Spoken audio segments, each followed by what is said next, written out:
നമുക്കെല്ലാവർക്കും അറിയാം, 2004 ഡിസംബർ 7 ഉച്ചകഴിഞ്ഞ് 2:30 ഇതുപോലൊരു ആരാധനാ മധ്യയാണ് ദൈവമാതാവ് സമയഘടികാരം നെഞ്ചിൽ ചാർത്തി ഈ അൾത്താരയിൽ പ്രത്യക്ഷയായിക്കൊണ്ട് ദുരന്തം ഉണ്ടാകുവാൻ പോകുന്നു, പ്രാർത്ഥിക്കണമെന്ന വലിയ സന്ദേശം കൈമാറിയത്. കേരളം മുഴുവനും ലോകത്തിൻ്റെ വിവിധ ഭാഗങ്ങളിൽ പല പ്രദേശങ്ങളും നമുക്കറിയാം വിവിധങ്ങളായ ദുരന്ത മുഖങ്ങളിലൂടെ ഇപ്പോൾ കടന്ന് പോയിക്കൊണ്ടിരിക്കുകയാണ്.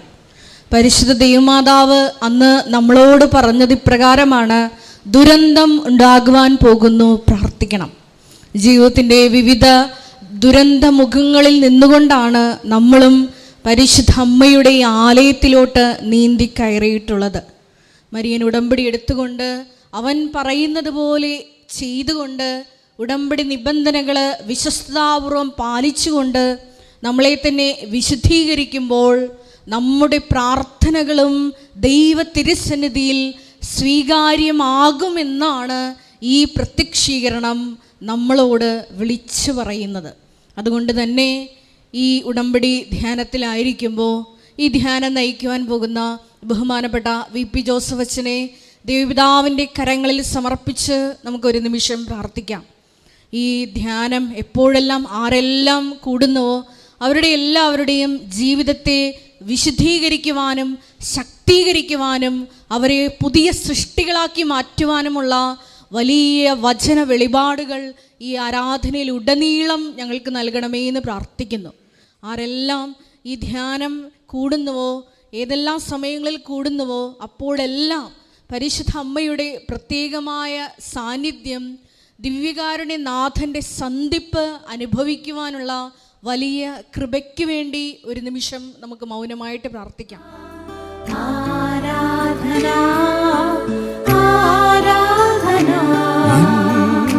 ജീവിതത്തിൻ്റെ സൗഭാഗ്യമേ, ആത്മാവിൻ സായുജ്യമേ, ജീവിതത്തിൻ്റെ സൗഭാഗ്യമേ, ആത്മാവിൻ സായുജ്യമേ, ഒരു നാളിലും പിരിയാത്ത സ്നേഹമേ, ഓ ദിവ്യകാരുണ്യമേ, ആരാധന ഗീതം പാടാം, ആ തിരുനാമത്തെ വാഴ്ത്താം, ഓ ദിവ്യകാരുണ്യ സ്നേഹമേ, സ്തോത്രഗീതം, ഓ ദിവ്യകാരുണ്യ സ്നേഹമേ, ദിവ്യകാരുണ്യത്തിന് നേരവും ആരാധനയും സ്തുതിയും പുകഴ്ചയും ഉണ്ടായിരിക്കട്ടെ. പരിശുദ്ധ പരമ ദിവ്യകാരുണ്യത്തിന് നേരവും ആരാധനയും സ്തുതിയും പുകഴ്ചയും ഉണ്ടായിരിക്കട്ടെ. പരിശുദ്ധ പരമ ദിവ്യകാരുണ്യത്തിന് നേരവും ആരാധനയും സ്തുതിയും പുകഴ്ചയും ഉണ്ടായിരിക്കട്ടെ. തിരുവോസ്തിയായി നീയണഞ്ഞു, നവദർശനം ഞാനറിഞ്ഞു. തിരുവോസ്തിയായി നീയണഞ്ഞു, നവദർശനം ഞാനറിഞ്ഞു. നിരുപമ സ്നേഹമേ എൻ്റെ ഉള്ളം, നവശാന്തിയാലേ നീ നിറച്ചു. നിരുപമ സ്നേഹമേ എൻ്റെ ഉള്ളം, നവശാന്തിയാലേ നീ നിറച്ചു. ആരാധന ഗീതം പാടാം, ആ തിരുനാമത്തെ വാഴ്ത്താം, ഓ ദിവ്യകാരുണ്യ സ്നേഹമേ.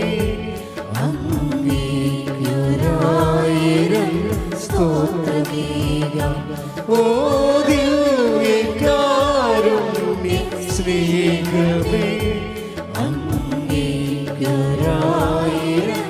സ്തോത്രമേകാം. പരിശുദ്ധ പരമദിവ്യകാരുണ്യത്തിന് നേരവും ആരാധനയും സ്തുതിയും പുകഴ്ചയും ഉണ്ടായിരിക്കട്ടെ. പരിശുദ്ധ പരമദിവ്യകാരുണ്യത്തിന് നേരവും ആരാധനയും സ്തുതിയും പുകഴ്ചയും ഉണ്ടായിരിക്കട്ടെ. പരിശുദ്ധ പരമദിവ്യകാരുണ്യത്തിന് നേരവും ആരാധനയും സ്തുതിയും പുകഴ്ചയും ഉണ്ടായിരിക്കട്ടെ. നമുക്ക് കൃപാസനം പ്രത്യക്ഷീകരണ മധ്യസ്ഥ പ്രാർത്ഥന വിശ്വാസത്തോടെ ഏറ്റുചൊല്ലാം.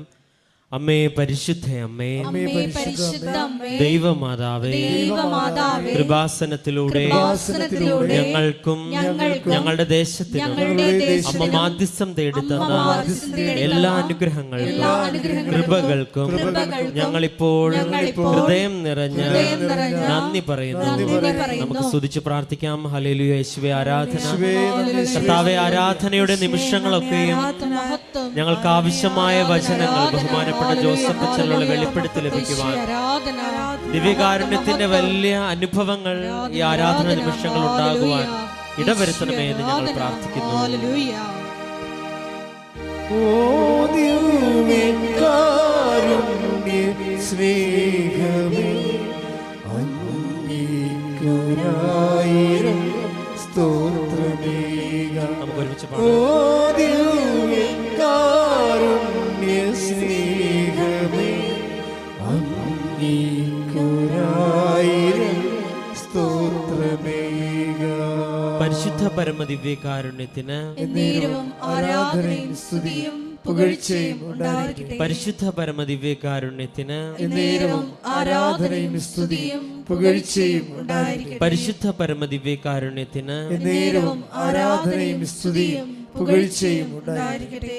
അമ്മേ പരിശുദ്ധ അമ്മേ, അമ്മേ പരിശുദ്ധ അമ്മേ, ദൈവമാതാവേ, ദൈവമാതാവേ, 2004 ഡിസംബർ 7-ാം തീയതി ഉച്ച കഴിഞ്ഞ് 2:30 കൃപാസനത്തിൽ സംഭവിച്ച അമ്മയുടെ പ്രത്യക്ഷപ്പെടലിനെ കുറിച്ച് തിരുസഭയ്ക്ക് സമർപ്പിച്ചിരിക്കുന്ന പഠനരേഖകളുടെ വസ്തുനിഷ്ഠവും ദൈവശാസ്ത്ര വിധിപ്രകാരമുള്ളതുമായ അന്വേഷണ പഠനങ്ങൾ നടത്തി ആ പ്രത്യക്ഷപ്പെടലിലൂടെ പ്രകടമായ ദൈവമാതാവിന്റെ പ്രത്യേക കരുതലും സംരക്ഷണവും വെളിപ്പെടുത്തുന്ന പീഡിതരുടെ ആശ്വാസവും പ്രവാചകന്മാരുടെ രാജ്ഞിയും വാഗ്ദാനത്തിന്റെ പേടകവും പ്രപഞ്ച പ്രകൃതിയുടെ മാതാവുമായ പരിശുദ്ധ അമ്മയുടെ ഭക്തി തിരുസഭയിൽ കൂടുതൽ പ്രചരിച്ച് ജീവിതത്തിന്റെ ദുരിത അവസ്ഥകളിൽ അകപ്പെട്ടു കഴിയുന്ന അനേകായിരം മക്കൾക്ക് ദൈവത്തിന്റെ സാന്നിധ്യവും സന്ധിപ്പും കൂടുതൽ അനുഭവിക്കുക ആത്മീയ വിശുദ്ധിയും ദൈവശക്തിയും കൈവരിക്കുവാൻ ഞങ്ങളുടെ കുടുംബങ്ങളെ ഇടയാക്കണമേ. നമുക്ക് സ്തുതിച്ച് പ്രാർത്ഥിക്കാം. ഹല്ലേലൂയ. യേശുവേ ആരാധന. കർത്താവേ ആരാധനയില് ഇവിടെ ആയിരുന്നുകൊണ്ട് പങ്കെടുക്കുന്നവരും ഓൺലൈനിൽ പങ്കെടുക്കുന്നവരെയും എല്ലാവരെയും കർത്താവേ അങ്ങയുടെ ദിവ്യകാരുണ്യത്തിന് അനുഭവം നൽകി ശക്തിപ്പെടുത്തണമേ. പരിശുദ്ധമ്മയുടെ പ്രത്യക്ഷീകരണത്തിന് അനുഭവം നൽകി ശക്തിപ്പെടുത്തണമേ. കൂടുതൽ കൃപ നിറഞ്ഞ് കൂടുതൽ അഭിഷേകം നിറഞ്ഞ് അവരെ അനുവദിക്കപ്പെട്ടിരിക്കുന്ന സമയമൊക്കെയും അങ്ങേക്ക് സാക്ഷികളായി ലോകത്തിൽ ജീവിക്കുവാനും നിത്യതയിൽ അങ്ങയെ കണ്ടുമുട്ടുവാനും ഇടവരുത്തണമേ എന്ന് ഞങ്ങൾ പ്രാർത്ഥിക്കുന്നു. ഹല്ലേലൂയ. സ്നേഹമേ അങ്ങേക്കൊരായിരം സ്തോത്രമേകാം. ഓ ദിവ്യകാരുണ്യ സ്നേഹമേ അങ്ങേക്കൊരായിരം സ്തോത്രമേകാം.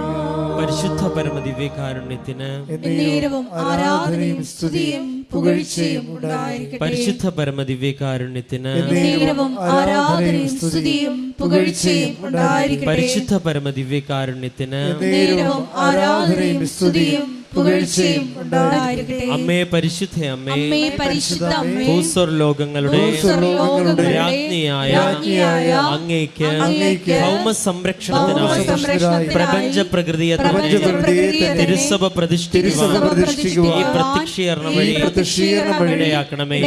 പരിശുദ്ധ അമ്മേ, ജപമാല മാതാവേ, സകല കൃപാസന പ്രാർത്ഥനകളോട് ചേർത്ത് ഞങ്ങളിപ്പോൾ പ്രാർത്ഥിക്കുന്ന ഈ സമൂഹത്തിന്റെ പ്രത്യേക നിയോഗങ്ങളും ദിവ്യകാരുണ്യത്തിന്റെ വലിയ സാന്നിധ്യത്തിൽ പരിശുദ്ധമ്മയുടെ പ്രത്യക്ഷീകരണത്തിന്റെ വലിയ അനുഭവങ്ങൾ നമ്മുടെ നിയോഗങ്ങളിലൂടെ ഉണ്ടാകുവാൻ നമുക്ക് പരിശുദ്ധനായ ദൈവത്തിനോട് നമുക്കിപ്പോൾ മൗനമായി പ്രാർത്ഥിക്കാം.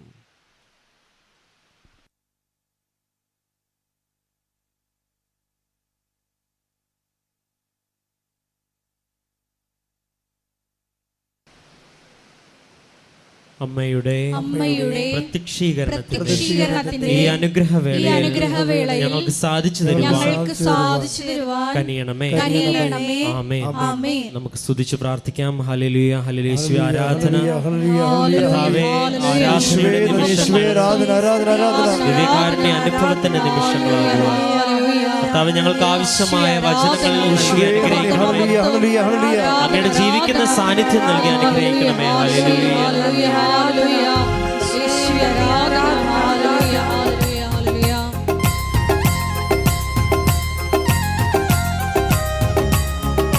എഴുന്നേറ്റ് നിന്നുകൊണ്ട് കരങ്ങളടിച്ച് ദൈവസ്നേഹത്തോടെ ദൈവത്തെ മഹത്വപ്പെടുത്തി നമുക്ക് പാടി പ്രാർത്ഥിക്കാം.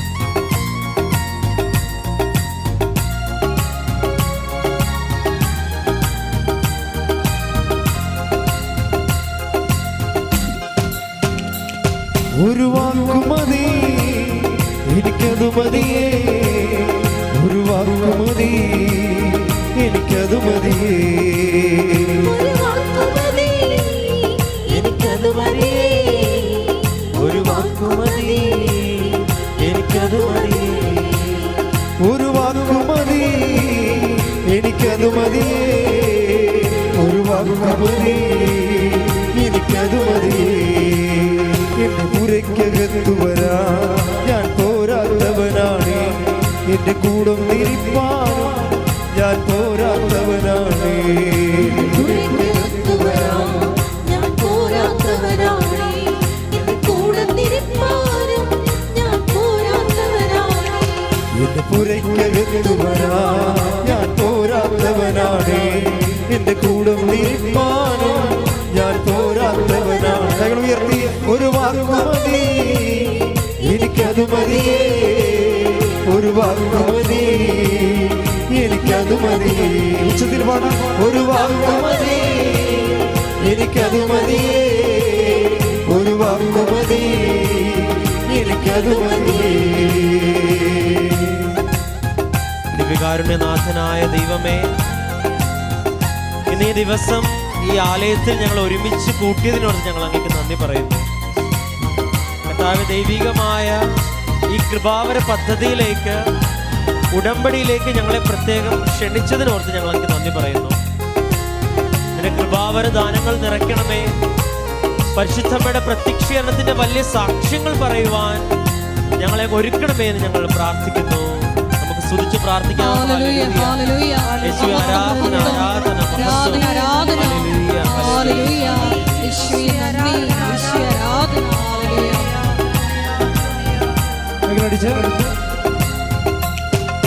അസാധ്യമൊന്നും നിന്നിൽ ഞാൻ കാണുന്നില്ലേ, അധികാരത്തിൽ നിന്നെ പോലാറുമില്ലേ, അസാധ്യമൊന്നും നിന്നിൽ ഞാൻ കാണുന്നില്ലേ, അധികാരത്തിൽ നിന്നെ പോരാറുമില്ലേ.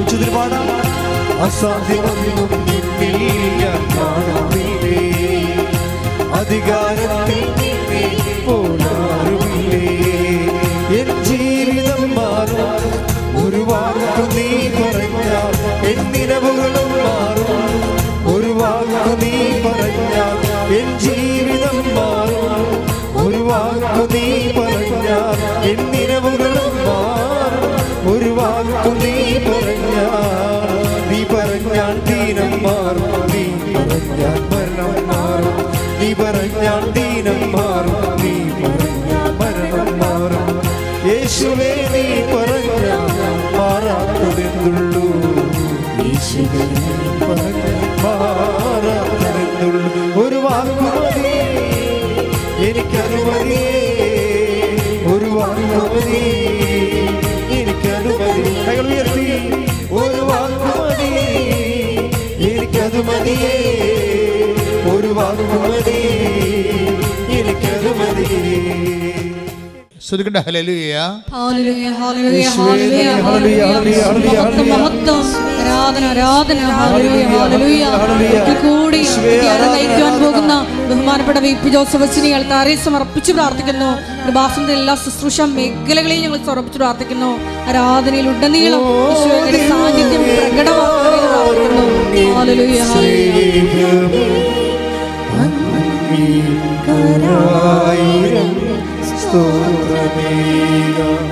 ഓ ദിവ്യകാരുണ്യ സ്നേഹമേ, അങ്ങേയ്ക്കൊരായിരം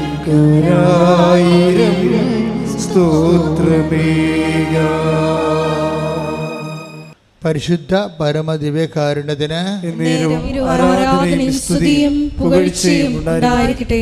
പരിശുദ്ധ പരമദിവ്യകാരുണ്യത്തിന് ആരാധനയും സ്തുതിയും പുകഴ്ചയും ഉണ്ടായിരിക്കട്ടെ. എൻ്റെ പ്രിയപ്പെട്ടവരെ, ഉടമ്പടി ഇന്നത്തെ കാലഘട്ടത്തിൻ്റെ ഒരു പ്രാർത്ഥനയാണ്. ഇതിൻ്റെ ഒരു ചിരപുരാതനത്വമുണ്ട്, അതേസമയം ഇതിന് നിത്യ നൂതനത്വമുണ്ട്.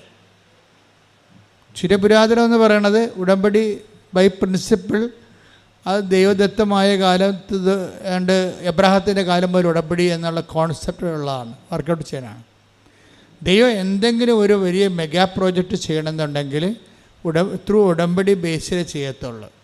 അപ്പം നിങ്ങളുടെ വിഷയം കനക്കുമ്പോൾ, നിങ്ങളുടെ ജീവിത പ്രശ്നങ്ങൾക്ക് ഭാരം വെക്കുമ്പോൾ നിങ്ങൾക്ക് എമർജൻസി ആയിട്ട് ചെയ്യാൻ പറ്റുന്നത് ഉടമ്പടിയാണ്. ഉടമ്പടി ജീവിതത്തിലേക്ക് വരിക. ഇത് മരിയൻ ഉടമ്പടിയാണ്, അതുകൊണ്ട് പോപ്പുലർ മരിയൻ ഉടമ്പടിയാണ്. കഴിഞ്ഞ ദിവസങ്ങളിൽ ഞങ്ങളുടെ ബിഷപ്പ് ഞങ്ങളെ വിളിച്ചിട്ട് ചോദിച്ചു, actually what is your mission എന്ന് ചോദിച്ചു. നിങ്ങളുടെ സ്പിരിച്വാലിറ്റി എന്താണ്, actually what is your mission എന്ന് ചോദിച്ചു. അപ്പോൾ ഞങ്ങളതിന് മറുപടി പറഞ്ഞത്, ഞങ്ങളുടെ സ്പിരിച്വാലിറ്റി എന്ന് പറയുന്നത് കുരിശിൻ്റെ ചുവട്ടിൽ നിന്ന് അമ്മയാണ്, എന്നുവെച്ചാൽ ഉടമ്പടി മാതാവാണ്, അവരാണ് ഉടമ്പടി മാതാവ്. ഇതാ കർത്താവിന് ദാസി എന്ന് പറഞ്ഞുകൊണ്ട് ഏതറ്റം വരെ സ്വന്തം മകൻ്റെ കൊലച്ചോരയിൽ ചവിട്ടി നിന്നുകൊണ്ട് പോലും ദൈവത്തിൻ്റെ വചനം പാലിച്ച ആളാണ് ഉടമ്പടി മാതാവെന്ന് പറയുന്നത്. അതാണ് ഞങ്ങളുടെ ഐക്യം എന്ന് പറയുന്നത്. അപ്പോൾ പിതാവിന് ഭയങ്കര ഇഷ്ടപ്പെട്ടു. പിന്നെ പിതാവ് ചോദിച്ചു, വാട്ട് ഈസ് യുവർ മിഷൻ, നിങ്ങളുടെ മിഷൻ എന്താ? അപ്പോൾ ഞങ്ങൾ പറഞ്ഞ്, അത് ഞങ്ങളെ consecration of those who are Christ honouring persons. അതായത് ഞങ്ങൾക്ക് കോൺസെക്രേഷൻ ലൈഫുണ്ട്, അച്ഛന്മാർക്ക് കോൺസെക്രേഷൻ്റെ ലൈഫാണ്, സിസ്റ്റേഴ്സിന് കോൺസെക്രേറ്റഡ് ലൈഫാണ്.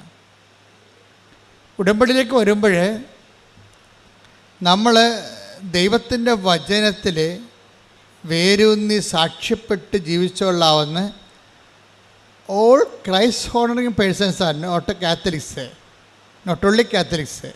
കാത്തലിക്സ് മാത്രമല്ല, നോൺ കാത്തലിക്സ് മാത്രമല്ല, ഹോൾ ക്രൈസ്റ്റ് ഹോണർ, ക്രൈസ്റ്റിനെ രക്ഷകനായിട്ട് മനസ്സിൽ ഹോണർ ചെയ്യുന്ന എല്ലാവരെയും കോൺസെക്രേറ്റ് ചെയ്യുക. അവർക്കൊരു കോൺസെക്രേറ്റ് ലൈഫ്, അവർക്ക് വിശുദ്ധ ജീവിതം, ഐക്യ ജീവിതം, സാക്ഷ്യ ജീവിതം പ്രദാനം ചെയ്യുകയാണ് ഞങ്ങളുടെ മിഷൻ എന്ന് പറഞ്ഞു. അപ്പോൾ ഇറ്റ് ഈസ് വെരി സിമ്പിൾ. അങ്ങനെ കേരള സഭയിൽ, ലോകസഭയിൽ അങ്ങനെ ഒരു മിഷൻ ഇല്ല. ശരിക്കും പ്രീച്ചിങ്ങൊക്കെ ഉണ്ട്, ഇവാഞ്ചലൈസേഷൻ ഉണ്ടെന്ന് പറഞ്ഞാലും ഒരു അതായത് ക്രൈസ്റ്റ് ഹോണറിങ് ആയിട്ടുള്ളൊരു പേഴ്സൺസിനെ എങ്ങനെയാണ് കോൺസെക്രേറ്റ് ചെയ്യുക, വചനാധിഷ്ഠിതമായി കോൺസെക്രേറ്റ് ചെയ്തിട്ട് അവരെ വചനത്തിൻ്റെ വിത്തിൻ നോ ടൈം അവരെ സാക്ഷികളാക്കി മാറ്റുന്ന ഭയങ്കരമായ ഒരു സംഭവമാണ് ഉടമ്പടി നടക്കുന്നത്. അപ്പം അത് നമ്മൾ അനുഭവങ്ങളിലൂടെ കണ്ട് മനസ്സിലാക്കിയതാണ്. ഓരോ ദിവസവും കണ്ടുകൊണ്ടിരിക്കുകയാണ്. അപ്പം അതുകൊണ്ട് തന്നെ എങ്ങനെയാണ് മനുഷ്യൻ കോൺസെക്രേറ്റ് ചെയ്യണത്? കോൺസെക്രേറ്റ് വെച്ച് കഴിഞ്ഞാൽ അവൻ വിശുദ്ധീകരിക്കുകയും ചെയ്യും, ശക്തീകരിക്കുകയും ചെയ്യും. ഒരേ സമയത്ത് തന്നെ മനുഷ്യൻ വിശുദ്ധീകരിക്കുമ്പോഴും ശക്തീകരിക്കുമ്പോഴും അവൻ എന്തായിട്ട് മാറും? അവന് ഒരു മനുഷ്യൻ ഉടമ്പടിയിലൂടെ എന്താ സംഭവിക്കണത്? വിശുദ്ധീകരിക്കുകയും ചെയ്യും, അപ്പം ശക്തീകരിക്കുകയും ചെയ്യാം. അപ്പം ശക്തീകരിക്കാൻ നമുക്ക് എന്ത് പറ്റും? അധികാരവും ബലവും ഉണ്ടാകും. അധികാരവും ബലവും ബൈബിളിൽ ഈശോയ്ക്കുണ്ടായിരുന്ന ഒരു സംഭവമാണ് അധികാരവും ബലവും. സത്താനെപ്പോലും അവൻ ശാസിച്ച് മാറ്റുമ്പോൾ ജനങ്ങളുടെ കമൻ്റ് അതാണ്. ലുക്കാൻ്റെ സുവിശേഷം 4:36 എടുത്ത് എല്ലാവരും അത്ഭുതപ്പെട്ട് പരസ്പരം പറഞ്ഞു. എല്ലാവരും അത്ഭുതപ്പെട്ട് പരസ്പരം പറഞ്ഞു, എന്തൊരു വചനമാണിത്, ഇവൻ അധികാരത്തോടും ശക്തിയോടും കൂടെ അശുദ്ധാത്മാക്കളോട് കൽപ്പിക്കുകയും അവ വിട്ടുപോവുകയും ചെയ്യുന്നുവല്ലോ. ഇപ്പം അധികാരത്തോടും ശക്തിയോടും കൂടി കൽപ്പിക്കുകയും, ഇപ്പം വചനങ്ങൾക്കെല്ലാം അധികാരവും ശക്തിയും ലഭിക്കും. ഇത് ഒരു ഫ്രഷ് ഹാൻഡ്സിനെ പോലും പെട്ടെന്ന് അധികാരിയാക്കി മാറ്റും. ആത്മീയ അധികാരം ഉണ്ടാകും. ഒരു പുതിയ, ഇപ്പം നിങ്ങളൊരു ഉടമ്പടി എടുത്തിട്ട് 3 മാസമേ ആയുള്ളൂ. പക്ഷേ നിങ്ങൾ ഉടമ്പടിയോട് വിശ്വസ്തരാണെങ്കിൽ ചേർന്ന് നിൽക്കുന്നത് വിശ്വസ്തതയും, അവിശ്വസ്തത കാണിച്ചാൽ ചിതറിപ്പോകും. നമ്മൾ ഉടമ്പടിയുടെ പ്രശ്നം അതാണ്. ചേർന്ന് നിൽക്കുക, ദൈവത്തോട് ചേർന്ന് നിൽക്കണമെങ്കിൽ എല്ലാവർക്കും ആഗ്രഹം ഉണ്ടാവും അല്ലേ? ദൈവത്തോട് ചേർന്ന് നിൽക്കണമെന്ന്. ബൈബിളിൽ 2 ഇടയ്ക്ക് ലൂപ്പ് ഹോളില്ല. ഒന്നെങ്കിൽ ചിതറക്കപ്പെട്ടിട്ട് നിൽക്കാം, അല്ലെങ്കിൽ ചേർന്ന് നിൽക്കാം. 2 ഉള്ളൂ. അപ്പം ചേർന്ന് നിൽക്കുന്നത് വിശ്വസ്തതയും, ചിതറിക്കപ്പെടുന്നത് ഇപ്പോൾ നെഹേമിയ എന്തുകൊണ്ടാണ് അവിടെ ചിതറിപ്പോയെന്ന് പറയുന്നുണ്ട്. നെഹ്യം 1:8 എടുത്ത് ശ്രുതിക്കട്ടെ. ഹല്ലേലൂയ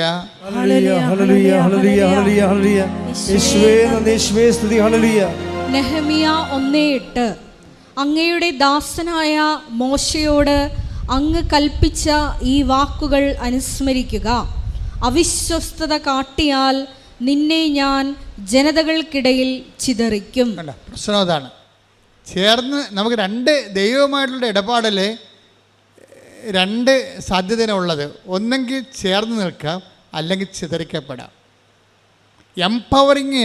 സ്പിരിച്വൽ എംപവറിങ്ങിന് എപ്പോഴും വരണത് ഈ കവനൻ്റൽ ബേസ്ഡുള്ള എംപവറിങ് ആണ് താത്വികമായിട്ട് ഷാർപ്പായിരിക്കണത്. നമ്മളിങ്ങനെ അംബിഗസായിട്ട് എന്തെങ്കിലുമൊക്കെ കാട്ടിക്കൂട്ടിയിട്ട് അത് കാര്യമാണെന്ന് പറഞ്ഞുകൊണ്ട് നമ്മളിങ്ങനെ ഒരു തിട്ടമനുസരിച്ച് ലക്ക് അനുസരിച്ച് പോണതല്ലേ? അങ്ങനെയല്ല. ഇത് ഇവിടെ കവനൻ്റെ ഷാർപ്പ് ഷൂട്ടറാണ്. 2+2 4 എന്ന് വെച്ച് കഴിഞ്ഞാൽ അതൊരിക്കലും 3.99 ഒന്നുമല്ല, അത് 4 അത് തന്നെയായിരിക്കും. കവനൻ്റെ ഫോർമുലയുടെ ഒരു പ്രത്യേക കൃത്യത അതാണ്. അപ്പം നമ്മൾ കവനിൽ എന്താ ചെയ്യണത്? എങ്ങനെ ചേർന്ന് നിൽക്കാൻ പറ്റും? ഇപ്പം ഇന്നലെ മെർലിൻ ജോയി എന്നും പറഞ്ഞൊരു മോള്, ഈ ഉടമ്പടി യുവതയുടെ ആഘോഷമാണ്. ശരിക്കും യുവതയുടെ ആത്മീയ ആഘോഷം. അത് കൃപാസനത്തിൽ വന്ന് കാണേണ്ട കാഴ്ചയാണ്. എല്ലാവരും തന്നെ 10 പേര് സാക്ഷ്യം പറഞ്ഞാൽ 6 പേരും ഒരു 20 വയസ്സിനും 30 വയസ്സിനും ഇടയ്ക്കുള്ളതായിരിക്കും. അവർ ദൈവത്തെ മനസ്സിലാക്കുന്ന രീതികൾ കണ്ട ഞെട്ടിപ്പോവും. 60 വർഷം ക്രിസ്ത്യാനിറ്റി ജീവിച്ചിട്ട് കിട്ടാത്ത ഉൾക്കാഴ്ചയാണ് 20 വയസ്സുകാർ പറയണത് ഉടമ്പടിയിലൂടെ. ഇന്നലെ മെർലിൻ ജോയ് എന്ന് പറയുന്ന MSc-കാരത്തി പറഞ്ഞിരിക്കണത്, അതായത് എന്തിനാണ് എന്നോട് ഉടമ്പടി എടുക്കുകയെന്ന് നിങ്ങളോട് ചോദിച്ചാൽ, അതാണ് ആൾക്കാരുടെ ആ ഒരു ടീച്ചിങ് ഉണ്ടായ. ഇപ്പോൾ മെർലിൻ ജോയ് പറയണത്, എന്തിനാണ് ഞാൻ ഉടമ്പടി എടുക്കണമെന്ന് നിങ്ങൾ എന്നോട് ചോദിച്ചാൽ ഞാൻ പറയും തളരുമ്പോൾ ചേർന്ന് നിൽക്കാനാണെന്ന്. അയ്യോ, എന്നാ ഒരു വർത്തമാനാ. അപ്പോൾ അവൾ പറയും, ഞാൻ പഠിപ്പിക്കുന്ന സബ്ജക്റ്റ് ഉടമ്പടിയാണ്. ഞാൻ 4ാം ക്ലാസ്സിൽ 5ാം ക്ലാസ്സിൽ വേദപാഠം പഠിപ്പിച്ചിട്ടുണ്ട്. അന്ന് ഞാൻ പഠിപ്പിച്ച ഉടമ്പടിയാണ്. ഇപ്പം ഞാൻ +2-ലാണ് വേദപാഠം പഠിപ്പിക്കുന്നത്. ഞാനിപ്പോൾ പഠിപ്പിക്കുന്ന വിശ്വസ്തതയെക്കുറിച്ചാണ് പഠിപ്പിക്കുന്നത്. എല്ലാം ഉടമ്പടിയാണ്. ഉടമ്പടി ജീവിച്ചിട്ട് അത് കുഞ്ഞുങ്ങളെ പഠിപ്പിച്ചു കൊടുക്കുകയാണ്. അപ്പം ഈ നമ്മുടെ സീറോ മലബാർ സഭയിൽ 5ാം ക്ലാസ്സിൽ പഠിപ്പിക്കുന്ന ഉടമ്പടിയുടെ വേദപാഠവും 12ാം ക്ലാസ്സിൽ പഠിപ്പിക്കുന്ന വിശ്വസ്തർ വേദപാഠവും മെർലിൻ പറയണത് ഇൻ്റർകണക്റ്റഡ് ആണത്. അതിൻ്റെ സബ്ജക്റ്റ് വൈസ് ഉടമ്പടിയാണ്. ഉടമ്പടിയെ സംബന്ധിച്ചിടത്തോളം മെർലിന് സുന്ദരമായിട്ട് പറയാൻ കാര്യം ഉടമ്പടിയിൽ ജീവിക്കുകയാണ്. ഒരച്ഛനുമാകാതെ കന്യാസ്ത്രീയുമാകാതെ അവർ ഉടമ്പടിയിൽ അങ്ങ് ജീവിക്കുകയാണ്. അതാണ് ഞങ്ങൾ പറഞ്ഞ പിതാവിനോട്, whole consecrated life of all Christ honouring persons. ക്രൈസ്റ്റിനെ ഹോണർ ചെയ്യുന്ന എല്ലാവർക്കും ഒരു വിശുദ്ധ ചേർന്ന നിൽപ്പിൻ്റെ ജീവിതം. ഇവർ പറയുന്ന ആ അവതരിപ്പിക്കുന്ന രീതി അതാണ്. എന്തിനാണ് ഉടമ്പടി എടുക്കണമെന്ന് ചോദിക്കുമ്പോൾ ഞാൻ പറയും, തളരുമ്പോൾ ചാരി നിൽക്കാൻ ഒരാൾ, അതാണ് എൻ്റെ ദൈവം. തളരുമ്പോൾ ചാരി നിൽക്കാൻ, അത് എന്ത് വല്ലാത്ത വെച്ചാൽ, അപ്പോൾ അത് തളർന്നു കഴിഞ്ഞാൽ ചാരി നിൽക്കുമ്പോൾ എന്ത് സംഭവിക്കണത്? അതിന് വിശ്വസ്തതയാണ് നമുക്ക് ആവശ്യം. ചിതറിപ്പോകാം, ചേർന്ന് നിൽക്കാം. ഉടമ്പടിയിൽ ഉണ്ടാകുന്ന നമ്മുടെ കയ്യിലാണ് എൻ്റെ താക്കോല് മൊത്തം ഇരിക്കുന്നത്. നമ്മൾക്ക് അവിശ്വസ്തത കാണിച്ചപ്പോൾ നെഹേമ്യ 8 എന്താ പറയണത്? 1:8 എന്താ പറയണത്? നിങ്ങൾ ചിതറിപ്പോയി. കാരണം എന്താണ്? എന്നോട് നിങ്ങൾ ചേർന്ന് നിന്നില്ല, അവിശ്വസ്തത കാണിച്ചു. പ്രാർത്ഥിക്കുക, കർത്താവേ, ഉടമ്പടിയിലൂടെ അങ്ങയുടെ വചനത്തോട് അത് പാലിച്ചുകൊണ്ട് വിശ്വസ്തത കാട്ടി ചേർന്ന് നിന്നുകൊണ്ട് ബലം പ്രാപിക്കുവാൻ എന്നെ സഹായിക്കണമേ. ശ്രുതികട്ടെ, ഹല്ലേലൂയ, ഹല്ലേലൂയ, ഹല്ലേലൂയ, ഹല്ലേലൂയ. പാലിച്ചുകൊണ്ട് ചേർന്നതുകൊണ്ട് ബലം പ്രാപിക്കുവാൻ ആരാധനയോട് ഞങ്ങളെ അഭിഷേകം ചെയ്യണമേ. സ്നേഹമല്ലേ എന്റെ നാഥനല്ലേ ഈശോ, തളർന്നാൽ താങ്ങിയെന്നെ ഓമനിക്കും സ്നേഹരാജനല്ലേ ഈശോ, കരഞ്ഞാൽ കണ്ണീരൊപ്പം സ്നേഹമല്ലേ എന്റെ നാഥനല്ലേ ഈശോ, തളർന്നാൽ താങ്ങിയെന്നെ ഓമനിക്കും സ്നേഹരാജനല്ലേ ഈശോ. പരിശുദ്ധ പരമദിവ്യകാരുണ്യത്തിന് ആരാധനയും സ്തുതിയും പുകഴ്ചയും ഉണ്ടായിരിക്കട്ടെ. അതായത് കാലാവസ്ഥകൾ ദൈവത്തിൻ്റെ ഒരു പ്രത്യേകത എന്ന് വെച്ച് കഴിഞ്ഞാൽ, നിങ്ങൾക്കും എനിക്കുമൊക്കെ ഉണ്ടാകുന്ന കുറേ ബന്ധങ്ങൾ മനുഷ്യബന്ധങ്ങളല്ലേ. ഈ മനുഷ്യബന്ധങ്ങൾക്കുള്ള പ്രശ്നം വെച്ച് കഴിഞ്ഞാൽ മൂഡ് സ്വിങ്സ് ഭയങ്കരമാണ്. ഇപ്പം മൂഡ് ഔട്ട് എന്നൊക്കെ പറയുക, mood in, mood out, mood swings എന്ന് പറയണത്. മനുഷ്യബന്ധങ്ങൾക്ക് ഇങ്ങനെ മൂഡ് സ്വിങ്സ് ഉണ്ടാകും. രാവിലെ ഉണ്ടായിരുന്ന ഒരു ആംബിയൻസൻസ് അല്ല വൈകുന്നേരം ഉണ്ടാകുന്ന ആംബിയൻസ്. ഓരോ ഇഷ്യൂസ് ബേസ്ഡ് ആയിട്ട് ആംബിയൻസ് ചേഞ്ച് ചെയ്തുകൊണ്ടിരിക്കും. അതനുസരിച്ച് നമുക്കങ്ങനെയുള്ളൊരു ബന്ധത്തിൻ്റെ റിലേറ്റിവിറ്റിയാണ് നമുക്ക് ഫിഡലിറ്റിക്ക് അറിയാവുന്നത്. പക്ഷെ ദൈവവുമായിട്ടുള്ള പ്രശ്നം വെച്ച് കഴിഞ്ഞാൽ നിനക്കെന്ത് മൂഡ് സ്വിങ്സ് ഉണ്ടായാലും ദൈവത്തിന് അത് ഉണ്ടാകത്തില്ല. അതുകൊണ്ടാണ് ദൈവം പറയണത്, നിങ്ങൾ അവിശ്വസ്തരായിരുന്നാലും ഞാൻ വിശ്വസ്തൻ. Take the word of God. ശ്രുതികട്ടെ, ഹല്ലേലൂയ, ഹല്ലേലൂയ, ഹല്ലേലൂയ, ഹല്ലേലൂയ, ഹല്ലേലൂയ. യേശുവേ നന്ദി, ഹല്ലേലൂയ, ഹല്ലേലൂയ. യേശുവേ ആരാധന, ആരാധന, ആരാധന. യേശുവേ നന്ദി, ഹല്ലേലൂയ, ഹല്ലേലൂയ, ഹല്ലേലൂയ, ഹല്ലേലൂയ. മഹത്വം, മഹത്വം, ആരാധന, ആരാധന. 2 തിമോഥെയോസ് 2:13. നാം അവിശ്വസ്തരായിരുന്നാലും നാം അവിശ്വസ്തരായിരുന്നാലും അവൻ വിശ്വസ്തനായിരിക്കും. എന്തെന്നാൽ തന്നെ തന്നെ നിഷേധിക്കുക അവന് സാധ്യമല്ല. ഇതാണ് സദ്വാർത്ത. ഇങ്ങനെയുള്ള 3 ലക്ഷത്തോളം വാക്കുകളാണ് ബൈബിളിലുള്ളത്. ബൈബിൾ ആകത്തുക, ബൈബിള് വായിച്ചാൽ ആൾക്കാർ കഴിഞ്ഞ ദിവസങ്ങളിൽ തറയപ്പിതാവിൻ്റെ പ്രസംഗം കേട്ടില്ലേ? അതായത് ബൈബിള് വായിക്കുമ്പോൾ ബൈബിള് നിങ്ങൾ കറക്റ്റായിട്ടാണ് പിതാവ് പറയണത്. നമ്മൾ ആരെയും തീവ്രവാദികളായിട്ട് സൃഷ്ടിക്കണില്ല. ബൈബിളിന് ആരെയും തീവ്രവാദികളായിട്ട് സൃഷ്ടിക്കാൻ പറ്റത്തില്ല. പക്ഷേ പ്രോബ്ലം വെച്ച് കഴിഞ്ഞാൽ വചനം കറക്റ്റായിട്ടാണ് നിങ്ങൾ വിശ്വസ്ത പാലിക്കുന്നതെങ്കിൽ നിങ്ങൾ തീഷ്ണമതികളാകും. ഇപ്പോൾ വേദപാഠം തന്നെ സുവിശേഷ വിഹിതമായി കഴിഞ്ഞാൽ, കാര്യം മനുഷ്യൻ്റെ വചനത്തെക്കാളുപരി മനുഷ്യൻ്റെ അക്കാഡമിക് ക്വാളിഫിക്കേഷൻ്റെ ഒരു ബ്രില്യൻസാണ് പലപ്പോഴും വേദപാഠങ്ങളിൽ വരുന്നത്. അതുകൊണ്ടാണ് ആൾക്കാർക്ക് തീഷ്ണതയില്ലാത്തത്. തീഷ്ണത വേണമെന്നുണ്ടെങ്കിൽ അത് ഇവാഞ്ചലിക്കായിരിക്കണം. കാര്യം ദൈവത്തിൻ്റെ വചനം രക്ഷയിലേക്ക് നയിക്കുന്ന ദൈവത്തിൻ്റെ ശക്തിയാണ്. അപ്പം അധികാരവും ശക്തിയും എന്ന് പറയുമ്പോൾ അത് എവിടുന്നാണ് വരണത്? ഇവൻ്റെ വചനം. ഇപ്പം 4:36 നമ്മൾ കേട്ടില്ലേ, ഇവരെന്തൊരു അധികാരമാണ്, ഇവരെന്തൊരു ശക്തിയാണ്. അതെവിടുന്നാണ് വരണത്? അധികാരിയത എവിടുന്നാണ് വരണത്? അത് വരണത് ദൈവത്തിൻ്റെ വചനം ബൈ ഇറ്റ്സെൽഫ്. അത് പറയുന്നവരും പാലിക്കുന്നവരും എംപവർ ചെയ്തുകൊണ്ടിരിക്കും. അതാണ് റോമ 1:16. ദൈവവചനം രക്ഷയിലേക്ക് നയിക്കുന്ന ദൈവത്തിൻ്റെ ശക്തിയാണ്. പറഞ്ഞ് ദൈവവചനം രക്ഷയിലേക്ക് നയിക്കുന്ന ദൈവത്തിൻ്റെ ശക്തിയാണ്. അപ്പോൾ ലോകത്ത് പലതരം ശക്തിയുണ്ടല്ലേ. പാർട്ടിയുടെ ശക്തിയില്ലേ. ഇപ്പം പാർട്ടിയുടെ അകത്ത് തന്നെ ഇപ്പം കഴിഞ്ഞ ദിവസങ്ങളിലുള്ള വാർത്തകളൊക്കെ തൊഴുത്തിൻ്റെ അകത്ത് തന്നെ കുത്തുന്നത് കാണിക്കാം, പാർട്ടിയുടെ അകത്ത് തന്നെ നയിക്കുന്ന കാണാം. അപ്പോൾ അത് ശൈഥില്യം വരണതാണ്. എന്ത് വരണത്? ഇങ്ങനെ സിസ്റ്റം എങ്ങനെയാണ്? എങ്ങനെ ഈ സോഷ്യൽ സിസ്റ്റത്തെക്കുറിച്ചൊക്കെ ഉള്ള ഇത് തുടങ്ങിയ ആൾക്കാർ തന്നെ പറഞ്ഞത് എന്താണ്? It's a failure built in to the സിസ്റ്റമാണ്. സിസ്റ്റത്തിൽ തന്നെ ഫെയിലിയർ ഉണ്ടാകും. അത് കുറച്ച് കഴിയുമ്പോൾ, ഒരു ടൈം കഴിയുമ്പോൾ അകത്തുള്ള ഫെയിലിയർ പുറത്തേക്ക് വരും. അപ്പോൾ അങ്ങനെ സിസ്റ്റം ഡിസറഗ്രേറ്റ് ആയി പോണതില്ല. അങ്ങനെയാണ്. അപ്പം അതുകൊണ്ട് അതുപോലെ സ്വാഭാവികമായിട്ട് കാലത്തിൻ്റെ ഒരു രീതിയിലൊരു സെക്കൻഡ് കമ്മിങ് ഇങ്ങനെ വരും. എല്ലാ സിസ്റ്റത്തിനും ഒരു സെക്കൻഡ് കമ്മിങ് ഉണ്ടാവും. അകത്ത് തന്നെ ശൈഥില്യം ആരംഭിക്കും. സഭയ്ക്കും ഈ പ്രിൻസിപ്പിൾ ബാധകമാണ്. നമ്മൾ ശ്രദ്ധിച്ചില്ലെങ്കിൽ ശൈഥില്യം ആരംഭിക്കും.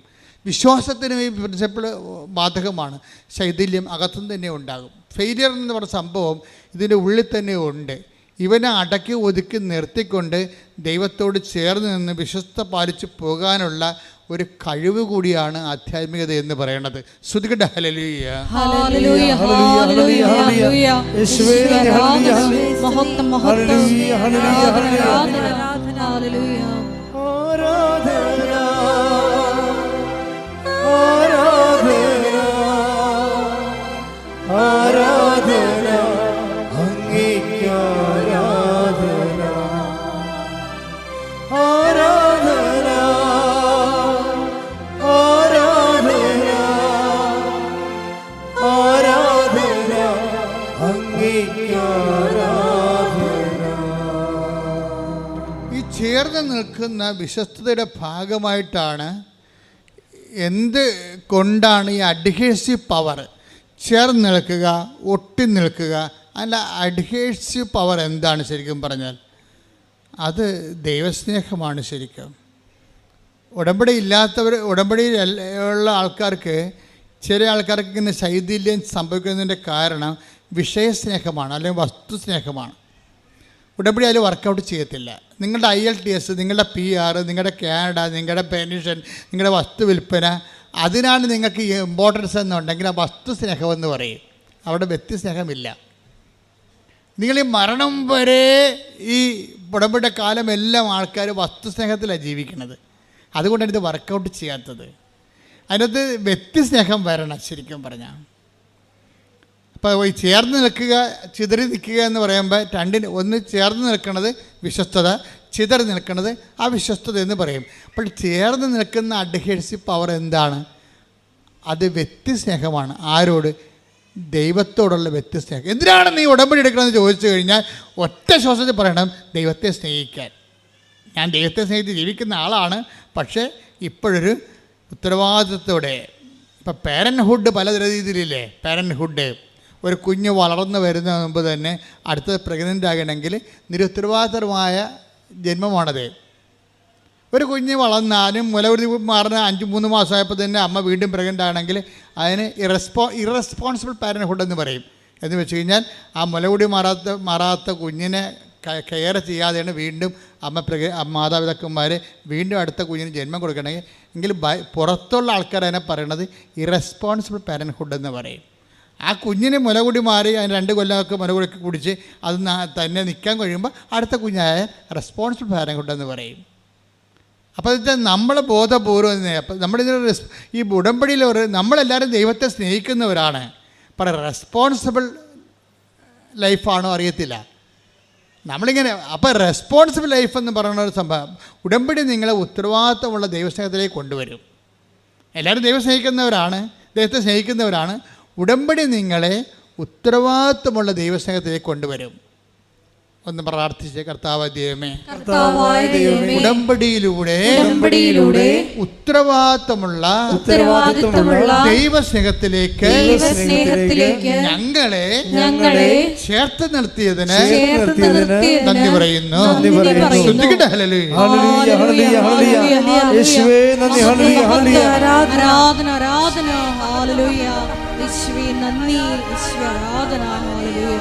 ഒരുമിച്ച് പാടാം. ഓ ദിവ്യകാരുണ്യ സ്നേഹമേ, അങ്ങേക്കൊരായിരം സ്തോത്രമേകാം. ഓ ദിവ്യകാരുണ്യ സ്നേഹമേ, അങ്ങേക്കൊരായിരം സ്തോത്രമേകാം. ഈ ദിവസങ്ങളിലെ അതായത് ശ്രീയ രജ്ജു എന്നും പറഞ്ഞൊരു മോള് സാക്ഷ്യം. ശ്രീയ രജ്ജുവിൻ്റെ ചേർന്ന് നിൽപ്പിൻ്റെ ബയോളജി ഭയങ്കര ഹൃദ്യമാണ്. ശ്രീയ എന്ന് പറയുമ്പോൾ നിങ്ങൾക്കറിയാമല്ലോ, ഇറ്റ്സ് നോൺ ക്രിസ്ത്യൻ ലേഡി. അവർക്ക് ആ കുഞ്ഞിന് അധികം വയസ്സില്ല, 22 വയസ്സ് 23 വയസ്സ് കാണുമായിരിക്കും. പക്ഷേ ഇവരുടെയൊക്കെ തങ്കം പോലുള്ള വാക്കുകളാണ് വായിന്ന് വരുന്നത്. അവരെന്നാ പറയണമെന്നറിയാമോ? അവർ പറഞ്ഞു, ഞാൻ വീട് പണിയുമ്പോൾ ഒരു മുറി ഞാൻ കർത്താവിന് വേണ്ടി മാത്രം കൊടുക്കും. അതെന്തിനാ അപ്പോൾ വീട് പണിതുകൊണ്ടിരിക്കുകയാണ്. വീട് പണിപ്പോൾ മുക്കാലായി. ഇപ്പോൾ ഇവിടെ പറയണത്, ഞാൻ വീട് പണിയുമ്പോൾ ഒരു മുറി കർത്താവിന് വേണ്ടി മാത്രം കൊടുക്കും. ആൾ ഉടമ്പടി മാതാവിൻ്റെ മധ്യസ്ഥല എടുത്തെങ്കിലും അവർക്ക് ബോധമുണ്ട് ഇത് കർത്താവിലേക്കാണ് പോകണമെന്നുള്ളത്. അത് ക്ലിയർ അല്ലേ? അപ്പോൾ എന്നിട്ട് അവൾ തന്നെത്താൻ പറയുന്നുണ്ട്, എന്തിനാണ് ഞാൻ ഈ കർത്താവിന് വേണ്ടി മുറി കൊടുക്കണമെന്നറിയാമോ? ആൾക്കാർ എന്നോട് ചോദിക്കും, ഞാനൊരു നോൺ ക്രിസ്ത്യൻ അല്ലേ, എന്തിനാണ് എൻ്റെ വീട്ടിൽ കർത്താവിൻ്റെ പടം വെച്ചിരിക്കണമെന്ന് ആൾക്കാർ ചോദിക്കത്തില്ലേ? അങ്ങനെ ആൾക്കാരെ കൊണ്ട് ചോദിപ്പിക്കാനാണെന്ന്. എന്തിനാണ്? അപ്പം ഞാൻ കർത്താവിനെ കുറിച്ച് അവരോട് പറയും, ഈ വീട് എനിക്ക് കർത്താവ് തന്നതാണെന്ന്. എന്തൊരു ദൈവസ്നേഹമാണ്. ശ്രദ്ധിക്കട്ടെ. ഹല്ലേലൂയ, ഹല്ലേലൂയ, ഹല്ലേലൂയ, ഹല്ലേലൂയ. മഹത്വം, ആരാധന, ആരാധന.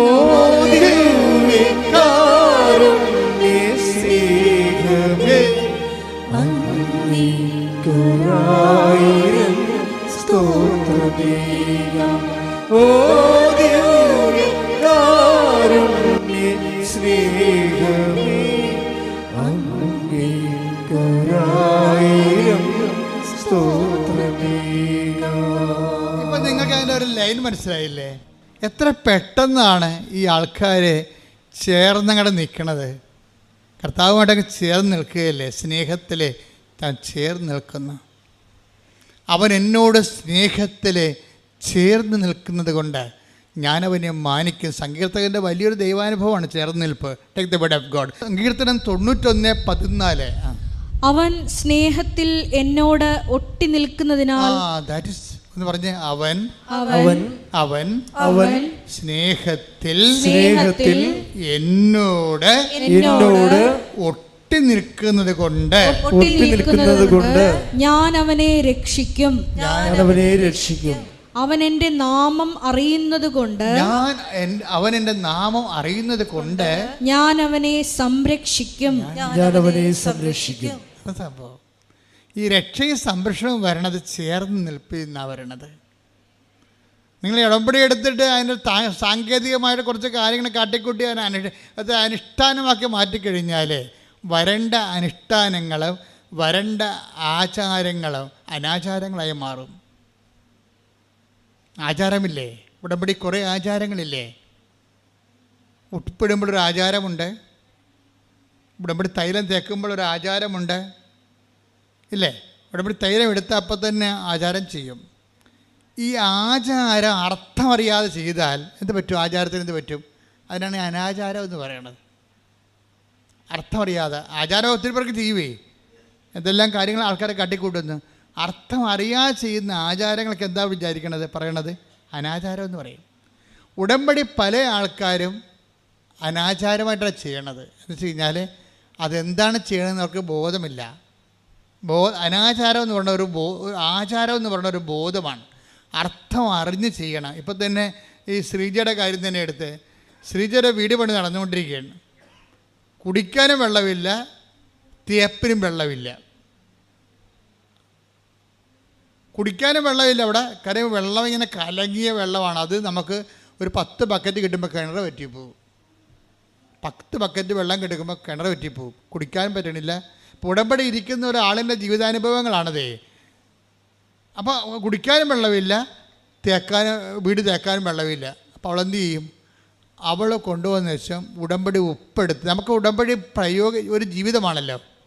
ഉടമ്പടി ഇരിക്കുന്നവർക്ക്, എനിക്ക് സത്യം പറഞ്ഞാൽ ഇതൊക്കെ ആദ്യം ഒറ്റ ശ്വാസത്തിൽ കർത്താവ് വെളിപ്പെടുത്തിയാണ്, ഒന്നും അഡീഷൻ ചെയ്തിട്ടില്ല. ഉടമ്പടി ബുക്ക് എഴുതണ ഒരു 72 മണിക്കൂറുണ്ട്. 75 പേജ് 72 മണിക്കൂർ കൊണ്ട് എഴുതണതാണ്. അതിൻ്റെ അകത്ത് വന്നിട്ടുള്ളതാണ് ഉടമ്പടി തൈലം. അതിന് തേനായിരുന്നു ആദ്യം അതിൻ്റെ അകത്ത് ഉണ്ടായിരുന്നത്. ഉടമ്പടി തൈലത്തിന് പകരം ഞാൻ തേനെന്ന് എഴുതിയിരിക്കണത്. തേനെന്ന് എഴുതിയപ്പോൾ തന്നെ ഒരു മനുഷ്യൻ ഇതിൻ്റെ അകത്ത് വന്നിട്ട് തേൻ നിറച്ച ആളെ തല്ലി. അയാളെന്നെ വിളിച്ച്, അച്ഛാ ഞാൻ തേൻ നിറച്ചുകൊണ്ടിരിക്കുന്ന സമയത്ത് ഒരാൾ വന്ന് എന്നെ തല്ലിയെന്ന് പറഞ്ഞ്. രതീഷാണ് അന്ന് തേൻ നിറക്കണം ആദ്യം. അപ്പം ഞാൻ പറഞ്ഞു, സാരമില്ല, നീ അത് തേൻ മാറ്റിയിട്ട് ഉടമ്പടി തേലുമാക്ക്. തല്ലിയ കാര്യം ഞാൻ മൈൻഡ് ചെയ്യില്ല, അത് കർത്താവിന് കാഴ്ചവെച്ചാൽ മതി എന്ന് പറഞ്ഞു. അത് നീ കർത്താവിന് കാഴ്ചവെച്ചാൽ മതി എന്ന് പറഞ്ഞ്. തേൻ മാറ്റാൻ കർത്താവ് പറഞ്ഞിരിക്കണതാണെന്ന്. തേൻ ബൈബിളിലുള്ളതല്ല, അത് ആശ്രയിച്ച് കൊടുക്കുന്നതാണ്. ഉടമ്പടി തൈലമാണ്. ഉടമ്പടി തൈലമാക്കാൻ വേണ്ടിയാണ് തല്ലുകൊണ്ടിരിക്കുന്നത്. അപ്പോൾ തല്ലുകൊണ്ടുണ്ടാക്കിയതാണ് ഉടമ്പടി തൈലം. ആ 75 മണിക്കൂറിനുള്ളിൽ സംഭവിച്ച വിഷയങ്ങളാണത്. ഇതൊക്കെ തുടങ്ങി അതിനുശേഷം ഞങ്ങളൊന്നും ആഡ് ചെയ്തിട്ടില്ല. അത് ബുദ്ധിപരമായിട്ട് ഓരോ സംഭവങ്ങൾ ചിന്തിച്ച് ആലോചിച്ച് ഇവിടെ കമ്മിറ്റി കൂടി സെനറ്റ് കൂടി തീരുമാനിക്കണമല്ല സംഭവം. ഇവിടെ കോൺഫറൻസ് കൂടിയിട്ട് തീരുമാനിക്കണമല്ല, ചർച്ച ചെയ്ത് തീരുമാനിക്കണമല്ല. ഒറ്റയടിക്ക് വന്ന വെളിപാടുകളാണ്. ആ വെളിപാടുകൾ ഒന്നിൻ്റെ അകത്ത് ബൈബിൾ കണ്ടൻറ്റ് ഇല്ലെന്ന് പറഞ്ഞപ്പോൾ കിട്ടിയ തല്ലാണ് കിട്ടിയിരിക്കണം ഞങ്ങൾക്ക്. മനസ്സിലായില്ലേ? അപ്പോൾ അതേ പ്രശ്നത്തിന് അതിൻ്റെ കാരണങ്ങളുണ്ട്. അയാളെ തല്ലാനുള്ള കാരണങ്ങൾ. അയാളുടെ തേൻ കച്ചവടം പുറത്ത് നടക്കണുണ്ടായിരുന്നു. അതാണ് സംഭവം. അതിന് പൂട്ടുവീഴുന്ന വിചാരിച്ചിട്ട് പുള്ളിക്കാരൻ കാണിച്ചതാണ്. പക്ഷെ നമ്മൾക്ക് വിവേചനമുള്ളത് കൊണ്ട് നമുക്ക് മനസ്സിലായി അതല്ല പ്രശ്നം. കർത്താവ് സംസാരിക്കണത് തേൻ തന്നെ മാറ്റാൻ പറയണത് കർത്താവ്. ഇതിനൊരു വിവേചനമാണ്. അവൻ്റെ കടുത്തേക്ക് കയറി അവനെതിരെ കൊണ്ടുപോയി ഹലാളാകണമല്ല പ്രശ്നം. ആ പാഠത്തിൻ്റെ അകത്തൊരു പാഠമുണ്ട്. അതറിയണമെങ്കിൽ ഒരു ജ്ഞാനവരം വേണം. ഉടമ്പടി നിശബ്ദതയുടെ പ്രാർത്ഥനയാണ്. ഉണ്ടായിട്ടുള്ളതിന് അവൻ മൂലമാണ്. അവനെ കൂടാതെ ഒന്നും ഉണ്ടായിട്ടില്ലെന്ന് പറഞ്ഞുകൊണ്ടാണ് ബൈബിൾ എഴുതപ്പെടുന്നത്. Take the word of God. യോഹന്നാൻ 1:3. സ്തുതിക്കട്ടെ. ഹല്ലേലൂയ ഹല്ലേലൂയ ഹല്ലേലൂയ ഹല്ലേലൂയ. യേശുവേ നന്ദി, യേശുവേ സ്തുതി, യേശുവേ ആരാധന ആരാധന ആരാധന ആരാധന. യേശുവേ നന്ദി, മഹത്വം മഹത്വം മഹത്വം. ഹല്ലേലൂയ. 1:3. സമസ്തവും അവനിലൂടെ ഉണ്ടായി. പറഞ്ഞേ, സമസ്തവും അവനിലൂടെ ഉണ്ടായി. അവനിലൂടെ ഉണ്ടായി. ഒന്നും അവനെ കൂടാതെ ഉണ്ടായിട്ടില്ല. ഒന്നും അവനെ കൂടാതെ ഉണ്ടായിട്ടില്ല. അപ്പോൾ പോസിറ്റീവായാലും നെഗറ്റീവ് ആയാലും അതിൻ്റെ പിന്നിലെല്ലാം ദൈവത്തിൻ്റെ ഒരു പരിപാലനയുണ്ട്. ഇത് വിവേചിച്ച് മനസ്സിലാക്കണം. ഇത് വിവേചിച്ച് മനസ്സിലാക്കിയില്ലെങ്കിൽ നമ്മൾ ഒരു ഒരു ലോകത്താന്മാരായി പോകും. എല്ലാം മാനുഷികമായിട്ട് എടുക്കും, എന്നിട്ട് മുറിവേക്കും, എന്നിട്ട് അതിനനുസരിച്ച് നമ്മൾ പെരുമാറും. അപ്പം ജഡിക അരൂപിയാണ് നമ്മൾ പ്രവർത്തിക്കുന്നത്. ജഡാരൂപിയാണ്. ഒരു മനുഷ്യനിൽ 3 അരൂപിയാണ് പ്രവർത്തിക്കുന്നത് സാധാരണ. ഒന്ന് ജഡാരൂപി, ഒന്ന് ലോകാരൂപി, ഒന്ന് ദൈവാരൂപി. നമ്മളിതിൻ്റെ ഈ പ്രൊപ്പോർഷനുണ്ട് ഇതിൻ്റെ അകത്ത്. ജഡിക മനുഷ്യൻ എന്ന് പറയും, ബൈബിൾ പറയും. അപ്പോൾ അവന് 10% ജഡാരൂപി ആയിരിക്കും. അപ്പം ജഡിക മനുഷ്യന് വെളിപാടുകൾ പോഷത്വമാണെന്ന് പറയുന്നുണ്ട് ബൈബിള്. ജഡിക മനുഷ്യന് ദൈവികമായ കാര്യങ്ങൾ പോഷത്വമാണ്. അപ്പം അവനോട് കർത്താവ് പറയും, നിങ്ങളുടെ മുത്തുകൾ പന്നികളുടെ മുമ്പിൽ കൊണ്ട് വെതറിയിട്ട് കാര്യമില്ലെന്ന് പറയും. അതാണ് കാരണം ജഡിക മനുഷ്യൻ എല്ലാം നിങ്ങളിപ്പോൾ സംഭവിച്ചു ഉടമ്പടി ഇങ്ങനെ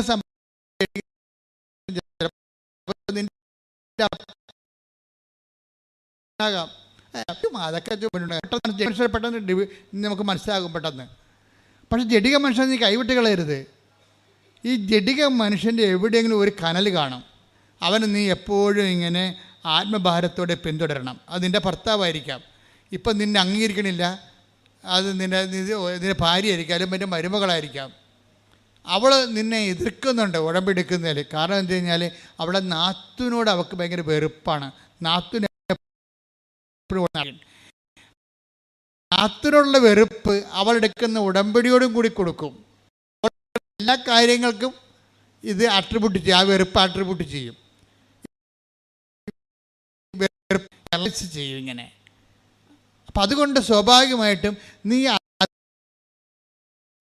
ഫോളോ ചെയ്യണം. ഈ പിന്നെയും നമ്മൾ ഫോളോ ചെയ്യണം. പത്രോസും യൂദാസും തമ്മിലുള്ള വ്യത്യാസം ഒന്ന്, കയ്യിൽ നിന്ന് വിട്ടുപോയപ്പോൾ കെട്ടിത്തൂങ്ങിയവനാണ് യൂദാസ്. കയ്യിൽ നിന്ന് വിട്ടുപോയപ്പോൾ പിന്നെ ഫോളോ ചെയ്ത ആളാണ് പത്രോസ്. രണ്ടും ശിഷ്യന്മാരാണ്. രണ്ടിൻ്റെയും കയ്യിൽ നിന്ന് വിട്ടുപോയി. ഒരാൾ നിങ്ങൾ ശ്രദ്ധിക്കണം, കർത്താവുമായിട്ടുള്ള ശിഷ്യത്വത്തിൻ്റെ യാത്രയിൽ ചിലപ്പോൾ സമയത്ത് ഈ നമ്മുടെ കയ്യിൽ നിന്ന് വിട്ടുപോകും. കയ്യിൽ നിന്ന് വിട്ടുപോയി കഴിഞ്ഞാലും യൂദാസ് ഉടനെ നിരാശപ്പെട്ട് കെട്ടിത്തൂങ്ങും. തിരിച്ചു വരവ് സാധ്യമല്ലെന്ന് മനസ്സിലാകും. കാര്യം അവനുള്ളിൽ ദൈവസ്നേഹമില്ല. ദൈവസ്നേഹമില്ലെങ്കിൽ നീ തിരിച്ചു വരാൻ പാടായിരിക്കും. അവനെക്കുറിച്ച് കർത്താവ് പറയണത് പാഴ് ജന്മമായി പോയത്. ദൈവസ്നേഹം ഇല്ലെങ്കിൽ ഒരു വ്യക്തി എന്താ, അവൻ ജനിക്കാതിരുന്നെങ്കിൽ എന്നല്ലേ പറഞ്ഞത് അല്ലേ? യൂദാസിനെക്കുറിച്ച് കർത്താവിൻ്റെ റിപ്പോർട്ട് എന്താ, അവൻ ജനിക്കാതിരുന്നെങ്കിൽ എന്ന് വെച്ച് കഴിഞ്ഞാൽ പാഴ് ജന്മമായിപ്പോയി. ദൈവസ്നേഹമുള്ള പത്രോസ് എന്ത് പറ്റിയാണ്, പുള്ളിക്കാരൻ തള്ളി പറഞ്ഞതാണ് ഇല്ലേ? തള്ളി പറഞ്ഞിട്ടും പിന്നെയും പുള്ളി കർത്താവിനെ അകലെ നിന്ന് take the word of God അകലെ നിന്ന് അനുഗമിച്ചു. ശ്രുതികട ഹല്ലേലൂയ ഹല്ലേലൂയ ഹല്ലേലൂയ ഹല്ലേലൂയ. യേശുവേ ആരാധന ആരാധന ആരാധന. യേശുവേ നന്ദി, മഹത്വം മഹത്വം മഹത്വം മഹത്വം. ഹല്ലേലൂയ ഹല്ലേലൂയ ഹല്ലേലൂയ. യേശുവേ സ്തുതി. ഹല്ലേലൂയ ഹല്ലേലൂയ ഹല്ലേലൂയ. ലൂക്കാ 22:54. അവർ അവനെ പിടിച്ച് പ്രധാനാചാര്യന്റെ വീട്ടിലേക്ക് കൊണ്ടുപോയി പത്രോസ് അകലെയായി അവനെ അനുഗമിച്ചിരുന്നു. അതായത് ഇങ്ങനെയെല്ലാം സംഭവിച്ചു. പത്രോസിനെ ഡിസോൺ ചെയ്തതാണ് ക്രിസ്തു തന്നെ. ബൈപ്പേഴ്സ് നമ്മൾ ഡിസോൺ ചെയ്യുന്ന സമയമുണ്ട്. ബൈബിളിലുള്ളതാണ്, ആധ്യാത്മികതയിലുള്ളതാണ്. നിങ്ങളുടെ ഉടമ്പടി തന്നെ നിങ്ങൾ എത്ര കർക്കശമായിട്ട് ഉടമ്പടി ചെയ്താലും ദൈവം പിന്നെ നിങ്ങളെ ഡിസോൺ ചെയ്യും. അപ്പോൾ ഈ ആധ്യാത്മിക അകത്തുള്ള പാക്കേജിനെ കുറിച്ച് നമുക്ക് നല്ല ബോധം ഉണ്ടാകണം. ദൈവത്തിന് വേണ്ടി ചെയ്യുന്ന കാര്യങ്ങൾ തന്നെ നമുക്ക് കാലനായിട്ട് മാറും. കർത്താവിന് വേണ്ടി ചെയ്യുന്ന കാര്യങ്ങൾ തന്നെ നമ്മളൊക്കെ കാലനായിട്ട് മാറും. കർത്താവിനെ രക്ഷിക്കാൻ വേണ്ടിയാണ് പത്രോസ് വാളൂരി വെട്ടിയത്. അല്ലാതെ അവൻ്റെ കുടുംബത്തെ രക്ഷിക്കാനും അവൻ്റെ പെണ്ണുമ്പിള്ളനെ രക്ഷിക്കാനും മക്കളെ രക്ഷിക്കാനും അല്ല, കർത്താവ് രക്ഷിക്കാനാണ് വാളൂരി വെട്ടിയത്. പക്ഷേ ആ ശത്രുക്കളുടെ മുമ്പിൽ നിന്നുകൊണ്ട് പത്രോസ് കർത്താവ് എന്താ പറഞ്ഞത്, നിൻ്റെ വാള് ഉറയിലിടുക. അതാ സംഭവം. എന്നെ നീ വാളെടുത്തൊന്നും രക്ഷിക്കേണ്ട കാര്യമില്ല. ഡിസോൺ ചെയ്ത് വാള് കർത്താവിനെ വന്നിരിക്കുന്ന പ്രശ്നം വെച്ചാൽ ആ ഒറ്റ വർത്തമാനത്തിൽ 10-200 പേര് വടിവാളം കൊണ്ട് നിൽക്കുകയല്ലേ. പന്തങ്ങളും വിളക്കുകളും കുന്തങ്ങളുമായിട്ട് അവർ വന്നിരിക്കണമല്ല കക്ഷിയിൽ. ആ മുമ്പിലാണ് നിന്നുകൊണ്ടാണ് വാള് ഉറയിടാൻ പറയുമ്പോൾ പത്രോസ് നിരായുധനായി പോകും. നിൻ്റെ ദൈവത്തെ പ്രതിയുള്ള നിൻ്റെ ക്ഷമ, ദൈവത്തെ പ്രതിയുള്ള നിൻ്റെ സഹനം നിന്നെ ഭൗതികമായിട്ട് നിരായുധീകരനാക്കും. നിൻ്റെ പണം എന്ത് ഉടമ്പടി എടുത്ത് എന്ത് പറ്റി? കുറേ പൈസ നഷ്ടപ്പെട്ടു. ഉടമ്പടി എടുത്ത് എന്ത് പറ്റി? കുറേ ആൾക്കാരുടെ മുമ്പിൽ നാണം കെട്ടു. ഉടമ്പടി എടുത്തിട്ട് എന്ത് പറ്റി? കുറേ കാര്യങ്ങൾ പഴയ നമ്മളെ കാണുമ്പോൾ ആൾക്കാർക്കൊരു വില ഉണ്ടായിരുന്നു, ഇപ്പോൾ ഒരു വിലയില്ല. അവിടെ ഒരു 10 ജീവിയാണ്. ക്രിക്കറ്റ് കുത്തിയാലും മിണ്ടത്തില്ല. പിന്നെ എന്നാ പ്രശ്നം? മുമ്പത്തെക്കാളും നമ്മുടെ സ്റ്റാറ്റസ് പോയി. ലോ സ്റ്റാറ്റിസ്റ്റിക് എന്നുള്ളത് ഉടമ്പടിയുടെ പ്രധാനപ്പെട്ട പ്രഖ്യാപിതമായ പ്രയോഗ വിഷയമാണ്. നമ്മൾ ഉടമ്പടിയിൽ ഒരു സെക്കൻഡ് പൗരനായിട്ട് മാറും കുടുംബത്തിൽ. പണ്ട് നമ്മുടെ പേര് കേട്ട് കഴിഞ്ഞാൽ നമ്മളില്ലെങ്കിലും നമ്മളുടെ കാപ്പി എടുത്താലും കുടിക്കത്തില്ലായിരുന്നു. കുഞ്ഞുങ്ങൾ പോലും കുടി. നമ്മളിൽ അവിടെ ഇല്ലെന്ന് വിചാരിച്ചോ, നമുക്ക് വേണ്ടി മാറ്റി വെച്ചേക്കുന്നത് 4 മണിക്ക് കാപ്പിയാണ്. നമ്മുടെ ആരും എടുത്ത് കുടിക്കത്തില്ല. എന്താ കാര്യം? നമ്മുടെ സ്വഭാവം അറിയാം. അടി മോന്തക്കെട്ട് പാർസൽ കിട്ടുമെന്നറിയാം. അതുകൊണ്ട് നമ്മൾ ആ രാജ്യത്തില്ലെങ്കിൽ പോലും നമ്മുടെ കാപ്പി അവിടെ തന്നെ ഇരിക്കും. ഇപ്പോൾ നമ്മൾ ഉടമ്പടി എടുത്തപ്പോൾ അറിയാം, അമ്മ ക്ഷമിച്ചു, ആൻറ്റി ക്ഷമിച്ചോളൂ എന്ന് പറഞ്ഞാൽ അവനെടുത്ത് കുടിക്കും. അത് നാട്ടുണ്ട്. നമ്മളവിടെ വാക്കിന് നമ്മുടെ സാന്നിധ്യത്തെ പോലും നമുക്ക് വിലയില്ലാതായി മാറുന്നു. ആരെപ്രതിയാണ് നീ ഇങ്ങനെ വിലയില്ലാണ്ടായത്? നമ്മളെല്ലാവരെയും പ്രതി വിലയില്ലാണ്ടായവൻ്റെ നാമത്തിലാണ്. ശ്രുതിക്കട്ടെ ഹല്ലേലൂയ ഹല്ലേലൂയ ഹല്ലേലൂയ ഹല്ലേലൂയ. ക്രിസ്തുവിനെ പ്രതി എല്ലാം ഉപേക്ഷിക്കുവാൻ നിന്നെ മാത്രം അനുഗമിക്കുക. ആരാധനയോടെ ഞങ്ങൾ അഭിഷേകിക്കുന്നു. ഹല്ലേലൂയ. ആരാധന ആരാധന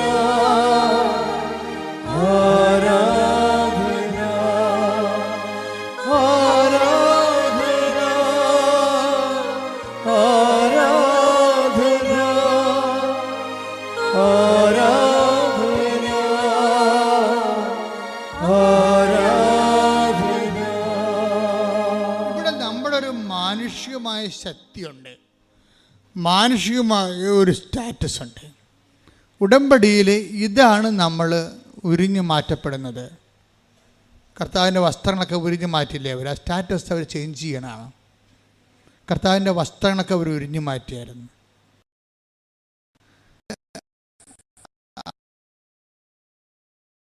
അർത്ഥം ഇവൻ്റെ സ്റ്റാറ്റസ് ലോ ചെയ്യും.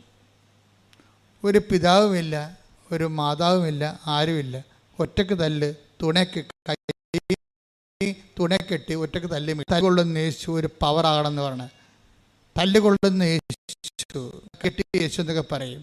അപ്പോൾ നമ്മളൊക്കെ കൈകെട്ടി യേശുവല്ലേ, നമ്മളാ കൈകെട്ടിയിരിക്കണേ, പിന്നെ യേശുവിനെ കാണുമ്പോൾ അതായത് മനുഷ്യൻ്റെ പവറിൽ നിന്ന് മാറിയിട്ട് ഡിവൈൻ പവർ സ്വീകരിക്കുന്ന സമയത്ത് സ്റ്റാറ്റസ് ലോ ചെയ്യുന്നുണ്ട്. ഉടമ്പടിയിൽ സ്റ്റാറ്റസ് ലോ ചെയ്യുന്ന ഒത്തിരിയേറെ ഘടകങ്ങളുണ്ട്. ഉടമ്പടിയുടെ പ്രയോഗത്തിൽ നിനക്ക് സ്റ്റാറ്റസ് ലോ ചെയ്യേണ്ടി വരും. നിൻ്റെ ഉടുപ്പുകൾ ഉരിഞ്ഞു മാറ്റപ്പെടുന്നു. എന്നിട്ട് മറ്റുള്ളവരുടെ മുമ്പ് നീ ചെറുതാകുന്നു, കൊച്ചാകുന്നു. നിനക്ക് പണ്ടുണ്ടായിരുന്ന വിലയില്ലാണ്ടാകുന്നു. ഈ വിലയില്ലാണ്ടാകണത് ഒരു കൃപയുടെയും മഹത്വത്തിൻ്റെയൊക്കെ വഴികളിലൂടെയുള്ള ഈ മാനുഷികമായിട്ടുള്ള കുറേ സ്റ്റാറ്റസുകൾ. അവൻ പ്രകൃത്യാ ദൈവമായിരിക്കുക, പ്രകൃത്യാ ഉള്ള കാര്യങ്ങളൊക്കെ കുറപ്പം ചേഞ്ച് ചെയ്ത് വരും. പ്രകൃത്യാ take the word of God. Philippians 2:7. സ്തുതിക്കട്ടെ. ഹല്ലേലൂയ ഹല്ലേലൂയ ഹല്ലേലൂയ ഹല്ലേലൂയ ഹല്ലേലൂയ. യേശുവേ ആരാധന ആരാധന ആരാധന. യേശുവേ നന്ദി, മഹത്വം മഹത്വം മഹത്വം. ഹല്ലേലൂയ ഹല്ലേലൂയ. യേശുവേ ആരാധന. ഫിലിപ്പി 2:5 മുതലുള്ള തിരുവചനങ്ങൾ. യേശുക്രിസ്തുവിനുണ്ടായിരുന്ന ഈ മനോഭാവം നിങ്ങളിലും ഉണ്ടാകട്ടെ. യേശുക്രിസ്തുവിനുണ്ടായിരുന്ന മനോഭാവം യേശുക്രിസ്തുവിനുണ്ടായിരുന്ന മനോഭാവം നിങ്ങളിലും ഉണ്ടാകട്ടെ. ദൈവത്തിന്റെ രൂപത്തിലായിരുന്നെങ്കിലും അവൻ ദൈവവുമായുള്ള സമാനത നിലനിർത്തേണ്ട ഒരു കാര്യമായി പരിഗണിച്ചില്ല. തന്നെ തന്നെ ശൂന്യനാക്കിക്കൊണ്ട് ദാസന്റെ രൂപം സ്വീകരിച്ച് മനുഷ്യരുടെ സാദൃശ്യത്തിൽ ആയിത്തീർന്ന് ആകൃതിയിൽ മനുഷ്യനെ പോലെ കാണപ്പെട്ടു. ക്രിസ്തു എങ്ങനെയാണ് മഹത്വം പ്രാപിച്ചത്? അതേ പ്രോസസ് ആൻഡ് ഫോർമുലയാണ് ഉടമ്പടി ലോ സ്റ്റാറ്റസിന് വരണത്. അപ്പോൾ നിങ്ങൾ അതുപോലെ തന്നെ ഇരുന്നു കൊണ്ട് മെയ്യനങ്ങാതെ ഉടമ്പടി ചെയ്യാമെന്ന് വെച്ചാൽ നടക്കത്തില്ല. ഉടമ്പടി സത്യത്തിൻ്റെ പ്രാർത്ഥനയാണ്, സത്യത്തിൻ്റെ ജീവിതമാണത്. അതിങ്ങനെ ലോ സ്റ്റാറ്റസ് ചെയ്തുകൊണ്ടിരിക്കും. നമ്മൾ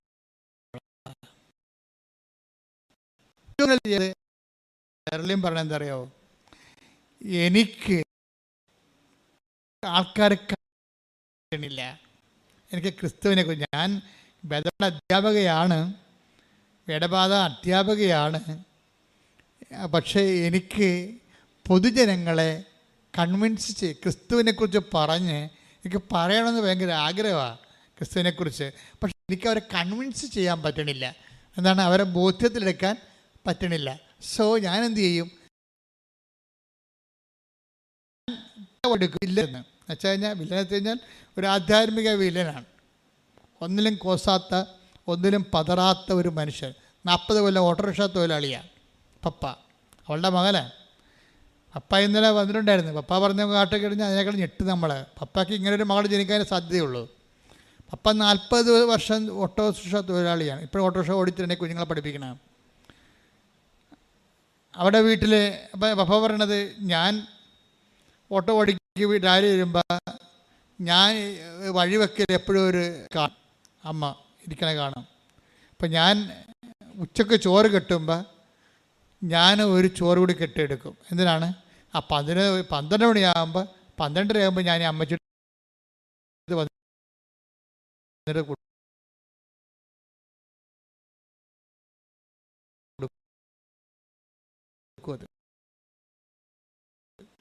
എനിക്ക് സാമ്പത്തികമായ ഒരു ക്ലേശം പഠിപ്പിക്കണം, കുടുംബക്കാരും നോക്കണുണ്ട്. അവർ അതറിയില്ല. ഓട്ടോറിക്ഷയുടെ വരുമാനം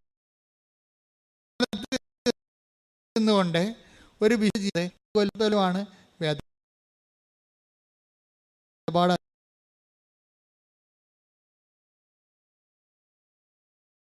അധ്യാപകനാണെന്ന്. ചിലർ വിചാരിക്കുകയെ നമ്മുടെ ജോലിയല്ല, നമ്മൾ ഒരു പണിയും ഇല്ലാത്തവരാണ് പള്ളിയിൽ പോയി പണി ചെയ്യണത്. അല്ലെങ്കിൽ അവർക്കൊക്കെ തിന്നാനുണ്ടാവും വീട്ടിൽ ചെല്ലുമ്പോൾ. അവർക്ക് പള്ളിയിൽ പോയി പണി ചെയ്താൽ എന്താ കുഴപ്പം? എല്ലാവരും അങ്ങനെ വിചാരിക്കണത്. അവർക്ക് വീട്ടിൽ ചെല്ലുമ്പോൾ ഇപ്പോൾ ഭാര്യ ഭർത്താക്ക പറയും, വേറെ ആൾക്കാർ ജോലി പള്ളിയിൽ ശുശ്രൂഷ ചെയ്യുമ്പോൾ നിങ്ങൾക്കറിയാമല്ലോ, ഈ ഉടമ്പടിയുടെ ലക്ഷ്യം തന്നെ എന്താണ്? നിങ്ങളെ പള്ളിയോട് അടുപ്പിക്കുക എന്നുള്ളതാണ്. നിങ്ങളെ പള്ളിയോട് കൂദാശകളാണെന്ന് പറയും, നിങ്ങൾ സ്വന്തം വികാരിച്ചെടുത്ത് കുമ്പസാരിക്കാൻ പറയും. എന്താ കാര്യം? എവിടെ നിന്നാണ് സാക്രമെൻ്റ് നിങ്ങൾ സ്വീകരിച്ചത്? ദൈവം നിങ്ങളെ എവിടെ നിന്നാണ് നിങ്ങൾ കൂദാശ സ്വീകരിച്ചത്? ആ കൂദാശയുടെ ഉറവിടങ്ങളിലേക്ക് സഭയെ തിരിച്ചു കൊണ്ടുപോകണം. ലോകത്തുണ്ടായിട്ടുള്ള എല്ലാ പ്രസ്ഥാനങ്ങളും, ഇപ്പോൾ ടെസ്റ്റ്, അതുപോലെ തന്നെ കരിസ്മാറ്റിക് മൂവ്മെൻറ്റ്, അവരൊരു ഗ്രൂപ്പ്, ഒരു പിയർ ഗ്രൂപ്പ് ഉണ്ടാക്കും അവർ. അത് പിന്നെ ഇടവകയിൽ പ്രഷർ ഗ്രൂപ്പായിട്ട് മാറും. തന്നെയല്ല, അവർക്ക് ആവശ്യമില്ലാത്ത എത്രയോ വർഷം ഇരുന്ന ആളാണ്. അപ്പോൾ ഇങ്ങനെയുള്ള പ്രസ്ഥാനങ്ങളിൽ വരുമ്പോൾ അവരുടെ ഒരു ഗ്രൂപ്പാണ് ഇടവക വർക്ക് ചെയ്യണത്. ആ ഗ്രൂപ്പാകുമ്പോൾ അവർ തന്നെത്താൻ ചിന്തിക്കണത്, ഇപ്പോൾ കാറ്റഗോമിയൻസ് ഉൾപ്പെടെയുള്ളവരും അവൻ്റെ ഉള്ളിലുള്ള അഹംബോധം എന്താണ്? അവർ നോട്ട് ഓർഡിനറി ക്രിസ്ത്യൻസ്, ഞങ്ങൾ അവരെ മറ്റുള്ളവരെക്കാൾ എന്തോ പുതിയ ആൾക്കാരാണ്, വലിയ ആൾക്കാരാണെന്നുള്ള ബോധം ഉണ്ടാകും. ഞാൻ ഈ ഗ്രൂപ്പുകളൊക്കെ ഒന്നും വിമർശിക്കുകയല്ല, ഇന്നത്തെ ഉള്ള ആൾക്കാർ സ്വയം വിമർശിക്കാൻ വേണ്ടി ഞാൻ പറയണതാണ്. അതായത് എപ്പോഴും നമ്മൾ ചെയ്യേണ്ട കാര്യം വെച്ച് കഴിഞ്ഞാൽ, സഭയുടെ അകത്ത് നിന്നുകൊണ്ട് മറ്റൊരു സഭ ഉണ്ടാക്കരുത്. സഭയുടെ കൂടെ നിന്നുകൊണ്ട് സഭയെ ബലപ്പെടുത്തി കഴിഞ്ഞാൽ, ഉടമ്പടിയുടെ ഗുണം അതാണ്. കാര്യം സഭയെ ബലപ്പെടുത്തും. ഇപ്പം ഒരു നോൺ ക്രിസ്ത്യൻ ആണെങ്കിൽ പോലും കർത്താവിൻ്റെ ആലയത്തിലേക്ക് ഒന്ന് എത്തി നോക്കാൻ അവന് തോന്നും. 10 മിനിറ്റ് അവിടെ കർത്താവിൻ്റെ കൂടെ ഇരിക്കാൻ തോന്നും. അപ്പോൾ സഭയിലേക്ക് ഐക്യപ്പെടുത്തുകയാണ്. ആരെയും മതം മാറ്റുന്നില്ല. പക്ഷേ എന്താ ചെയ്യണത്? അവരുടെ മനസ്സ് മാറ്റി അവരുടെ സങ്കടങ്ങളിൽ അവരെ ചാരി നിൽക്കാൻ അവർക്ക് ബലമുള്ള തൂണ് കൊടുക്കുന്നുണ്ട്. അതാണ് ഉടമ്പടി. അതാണ് മെർലിൻ പറഞ്ഞത്, എനിക്ക് തളരുമ്പോൾ ചാരി നിൽക്കാൻ ഒരു തൂണാണ് ഉടമ്പടി എന്ന്. അതാണ് ഉദ്ദേശിക്കുന്നത്. തളർച്ച എല്ലാവർക്കും ഏത് സമയത്തും വരാം. പക്ഷേ ചാരി നിൽക്കാൻ, ഇപ്പോൾ ഈ ഓട്ടോറിക്ഷ തൊഴിലാളിയാണ്, 40 കൊല്ലം ഓട്ടോറിക്ഷ ഓടിച്ചിട്ടാണ് കുടുംബം പോറ്റണത്. കുഞ്ഞുങ്ങളൊക്കെ വളർത്തിയത് ഈ പ്രായമായ അമ്മയെ നോക്കണം, എല്ലാം അങ്ങനെയാണ്. അതിൻ്റെ ഇടയ്ക്ക് കൂടി അദ്ദേഹം ഉടമ്പടി ജീവിക്കുകയാണ്. അതുകൊണ്ട് പപ്പ പണ്ട് ഉടമ്പടി എടുത്ത സമയത്ത്, പപ്പ ഇപ്പോഴും ഉടമ്പടിയിലാണ്, പപ്പയുടെ ഉടമ്പടിയുടെ പത്രം ഞാനാണ് പപ്പയും കൂടെ കൊണ്ട് കൊടുത്തുകൊണ്ടിരുന്നതെന്ന്. അപ്പനും മകളും കൂടിയാണ് പത്രം കൊടുക്കാൻ പോണത്. ഇപ്പോഴത്തെ ഈശോ പറഞ്ഞായിരുന്നു എൻ്റെ അടുക്ക 2-3 കൊല്ലം മുമ്പ്.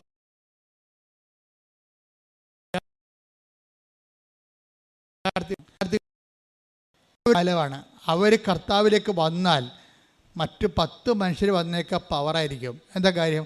അവർക്ക് വിദ്യാഭ്യാസമുണ്ട്, കാഴ്ചപ്പാടുണ്ട്, ലോകത്തിൻ്റെ വെല്ലുവിളികൾക്ക് പ്രതിരോധിക്കാനുള്ള വിശ്വാസത്തിൻ്റെ ബലം അവർക്ക് ലഭിക്കുന്നുണ്ട്. അങ്ങനെ എത്രയോ വലിയ സാക്ഷികളാണ് ഇപ്പോൾ ഉണ്ടായിരിക്കുന്നത്. അപ്പം അതിൻ്റെ എപ്പോഴും നമ്മൾ ശ്രദ്ധിക്കേണ്ടത്, ഇപ്പം ഈ പത്രം കൊടുക്കുമ്പോൾ സ്റ്റാറ്റസ് ലോയിങ് ഉണ്ട്. അത് നിങ്ങൾ ഒരിക്കലും തുമ്പിയെ കൊണ്ട് കല്ലെടുപ്പിക്കണ പോലെ ചെയ്യരുത്, കൊടുപ്പിക്കരുത്, ചോരരുത്. ഇതിന് അഭിമാനത്തോടെ, കർത്താവിൻ്റെ നാമത്തിൽ അഭിമാനത്തോടെ നിങ്ങളിത് കൊണ്ടേ കൊടുക്കണം. എനിക്ക് എന്താണ്, ഞാനിപ്പോൾ ആൾക്കാരൊന്നും കാണത്തില്ല. കാണണമെങ്കിൽ എന്ത് ചെയ്യും? എനിക്കറിയാം ഈ ഉടമ്പടി. ഇപ്പം ഞാൻ ആൾക്കാരെ എന്തിനാണ് കാണുന്നത്? കാര്യം ഉടമ്പടി എന്ന് പറയുന്ന ദൈവികമായ സംവിധാനം വൃത്തിയും മെനയുമായിട്ട് ചെയ്യാൻ വേണ്ടി ഞാൻ അവരെ പരിശീലിപ്പിച്ചാൽ മതി. അത് വൃത്തിയും മെനയുമായിട്ട് അവരെ പരിശീലിപ്പിച്ച് കഴിഞ്ഞാൽ ഒരച്ഛനും കപ്പനും ആൾക്കാരെ കാണേണ്ട കാര്യമില്ല. ആൾക്കാർ തന്നെ ദൈവത്തെ നേരിട്ട് കണ്ടോളൂ. അതിൻ്റെ സാക്ഷ്യങ്ങളല്ലേ നമ്മൾ കേൾക്കണത്. ഞാൻ കണ്ട ആൾക്കാരാണ് ഈ സാക്ഷ്യം പറയണതെല്ലാം. കാണാത്ത ആൾക്കാരാണ് 90% സാക്ഷ്യം പറയണത്. എന്താണ്? ആ ഉടമ്പടി അവർ വിശ്വസ്തയായിരുന്നു. പിന്നെ ഞാൻ കാണുന്നത് വെച്ചാൽ ഹൈലി ഇൻഫ്ലേമബിൾ ആയിട്ടുള്ള സിറ്റുവേഷൻസ് ഉണ്ട്. നാളെ അടുത്ത ആഴ്ച ജപ്തിയാണ്, അവരെ ഞാൻ കാണും. അടുത്ത ആഴ്ച ക്യാൻസർ ഓപ്പറേഷനാണ്, അവരെ ഞാൻ കാണും. പ്രഗ്നൻ്റ് ആയിട്ട് ഡോക്ടർ പറഞ്ഞ് കുഞ്ഞിന് കുഴപ്പമുണ്ട്, ഒന്നെങ്കിൽ തള്ളയെ കിട്ടും അല്ലെങ്കിൽ കുഞ്ഞിനെ കിട്ടുമെന്ന് പറയുമ്പോൾ അവരെ ഞാൻ കാണും. എന്താ കാര്യം? അങ്ങനെ പറയണത് അന്തിമ തീരുമാനം ആരാ പറയേണ്ടത്? ഡോക്ടറല്ല, ഈശോയല്ലേ പറയേണ്ടത്. തള്ളയും കുഞ്ഞും കിട്ടാൻ വേണ്ടിയല്ല കുഞ്ഞിനെ പ്രഗ്നൻ്റ് അല്ല. അവളെ കൊന്നിട്ട് കൊച്ചിനെ എടുക്കാൻ വേണ്ടിയാണ്, അല്ലെങ്കിൽ കൊച്ചിനെ കൊന്നിട്ട് അവളെ എടുക്കാനാണ് അവളെ പ്രഗ്നൻ്റ് ആക്കിയ ദൈവം അല്ല. അപ്പോൾ ദൈവത്തിൻ്റെ ആ കുഞ്ഞിനെ കൊടുത്തപ്പോൾ തള്ളയുടെ സെക്യൂരിറ്റി ഉണ്ട്, അല്ലെങ്കിൽ കുഞ്ഞിൻ്റെ സെക്യൂരിറ്റി ഉണ്ട്. രണ്ടിൻ്റെ സെക്യൂരിറ്റിയിലാണ് ദൈവം അനുഗ്രഹം കൊടുത്തിരിക്കുന്നത്. അത് കൊടുക്കാനുള്ള സ്ഥലമാണ് ആൾക്കാർ. അങ്ങനെയുള്ളവരെ കാണും. അവരെ കാണാൻ വരെ അധികം പണിയൊന്നുമില്ല നമുക്ക്. അവരുടെ അവരുടെ പ്രഗ്നൻസി റിപ്പോർട്ട് കൊണ്ടുവന്ന് മാതാവിൻ്റെ അടുത്ത് കൊടുത്തു. ഇതാ റിപ്പോർട്ട്, ഡോക്ടർ ഇങ്ങനെ പറഞ്ഞിരിക്കുന്നത്, നിൻ്റെ ഉത്തരവാദിത്തമാണ് തണ്ടിനെ ഇവിടെ കൊണ്ടുവരിക എന്നുള്ളത്. അപ്പോൾ ഞാൻ അവളോട് പറയും, നീ പ്രസവിച്ച കുഞ്ഞിനെയും കൊണ്ട് അമ്മയുടെ മുമ്പിൽ വന്നിരിക്കും, അത് അധികാരമാണത്. എന്താ കാര്യം? അത് കർത്താവിൽ ഞാൻ ആശിക്കണതാണ്. കർത്താവിൽ ആശിക്കാൻ വേണ്ടി തന്നെയാണ് പട്ടം വാങ്ങിച്ചിരിക്കുന്നത്. കർത്താവിൽ ഇങ്ങനെ തളർന്നവനെ താങ്ങി നിർത്താനും മുറിവേറ്റനെ വെച്ച് കെട്ടാൻ വേണ്ടിയാണ് പട്ടം മേടിച്ചിരിക്കുന്നത്. എനിക്ക് പട്ടം കിട്ടിയ കാലം മുതൽ പട്ടത്തെക്കുറിച്ച് നല്ല ബോധമുണ്ട്. അതുകൊണ്ട് ഞാൻ ഇപ്പോഴും പട്ടം പറഞ്ഞാൽ പ്രാർത്ഥിക്കുന്നത്. കർത്താവേ, 38 വർഷത്തെ കൃപാന ജീവിതത്തിൻ്റെ ആസ്തിയിലാണ് പ്രാർത്ഥിക്കുന്നത്. ഞാൻ അച്ഛനാകുന്നതിന് മുമ്പ് തന്നെ പഠിക്കണ കാലത്ത് തന്നെ 2.5 മണിക്കൂർ വെച്ച് രാത്രി കർത്താവിൻ്റെ മുമ്പ് നിന്നാണ് പ്രാർത്ഥിച്ച് പട്ടം മേടിച്ചിരിക്കുന്നത്. പട്ടം കിട്ടിയതിന് ഞാൻ ദൈവത്തോട് നന്ദി പറയുന്നതാണ്. അതുകൊണ്ട് തന്നെ ഒരു വിഷയം ഉണ്ടായ ദൈവത്തിരുമസ് മോളെ, ഈ വിഷയം ഇത് ദൈവം ഇടപെടും, നീ ധൈര്യമായിട്ടിരിക്കാൻ പറയും. എന്താ കാര്യം? ധൈര്യമായിട്ടിരിക്കാൻ പറഞ്ഞാൽ മതി. കാര്യം എന്താ? ബാക്കിയുള്ള ചെയ്യേണ്ടത് ആരാണ്? ഞാനാണ് അവരുടെ കൂടെ പോയി ചെയ്യേണ്ടത്? അല്ല, ആരുടെ പേരിലാണത് പറഞ്ഞിരിക്കുന്നത്, അവൻ ചെയ്തോളും അത്. പിന്നെ കൃപാസനത്തിൽ നിങ്ങൾക്ക് വരുമ്പോൾ ഉണ്ടാകുന്ന പ്രശ്നം എന്ന് പറയുന്നത്, അമ്മ ഈ ഒരു ജീവിതത്തിൻ്റെ ഭാഗമായിട്ടാണ് അമ്മയുടെ പ്രത്യക്ഷീകരണം സംഭവിക്കുന്നത്. ദൈവത്തിൻ്റെ പ്രത്യക്ഷീകരണത്തിന് വലിയ ആനക്കാര്യമൊന്നും അല്ലത്. മര്യാദയ്ക്ക് ആ ഫോർമുല ഒന്ന് ഫോളോ ചെയ്താൽ മതി, ദൈവം പ്രത്യക്ഷപ്പെടും. ദൈവം ഇപ്പം ഞാനിപ്പോൾ പറയും, ഇപ്പോൾ ഈ മെർലിൻ്റെ കാര്യം പറയാം.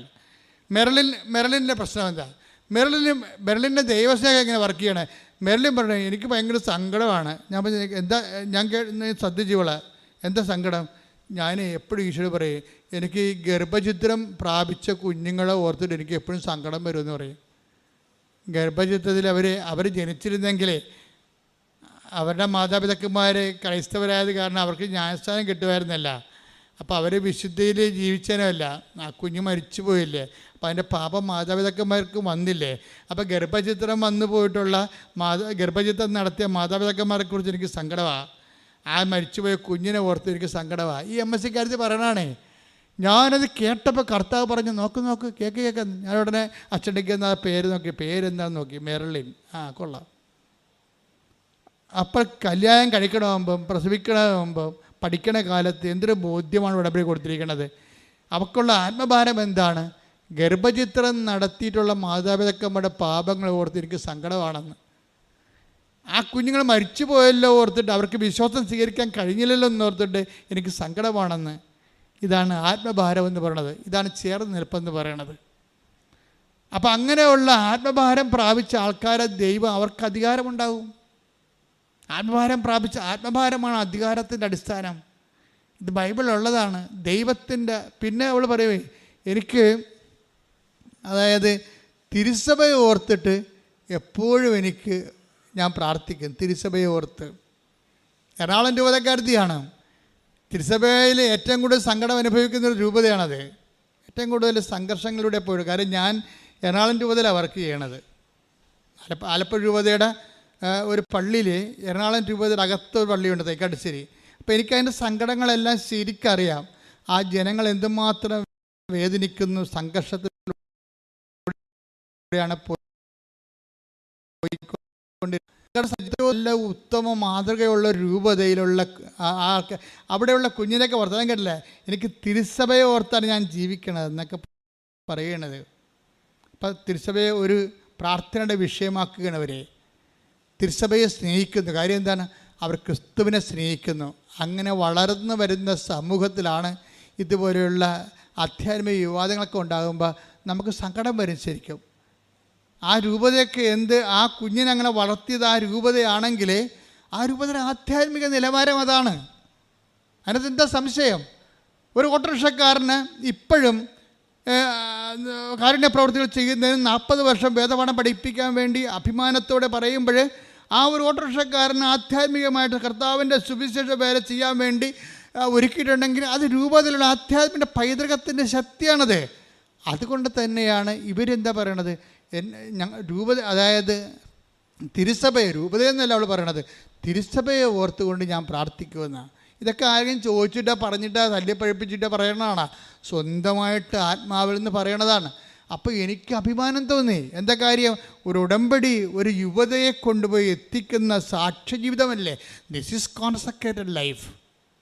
ഇത് സാക്ഷ്യജീവിതമാണിത്. പ്രാർത്ഥിക്കുക. കർത്താവായ ദൈവമേ, കർത്താവായ ദൈവമേ, ഇതുപോലുള്ള സാക്ഷി ജീവിതത്തിലേക്ക്, ഇതുപോലുള്ള സാക്ഷ്യ ജീവിതത്തിലേക്ക് ഉടമ്പടിയിലൂടെ ഞങ്ങളെ എല്ലാവരെയും വളർത്തണമേ. എല്ലാവരെയും വളർത്തണമേ. ശ്രുതിക്കട്ടെ. ഹല്ലേലൂയ. യേശുവേ നന്ദി. ഹല്ലേലൂയ, ഹല്ലേലൂയ, ഹല്ലേലൂയ. ആരാധന. ഹല്ലേലൂയ, ഹല്ലേലൂയ. ഒരുമിച്ച് പാടാം. നിൻഹിതം പോലെ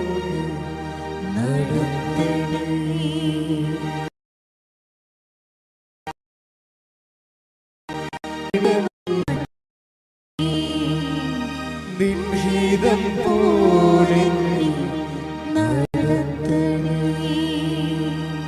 പോകേണ്ട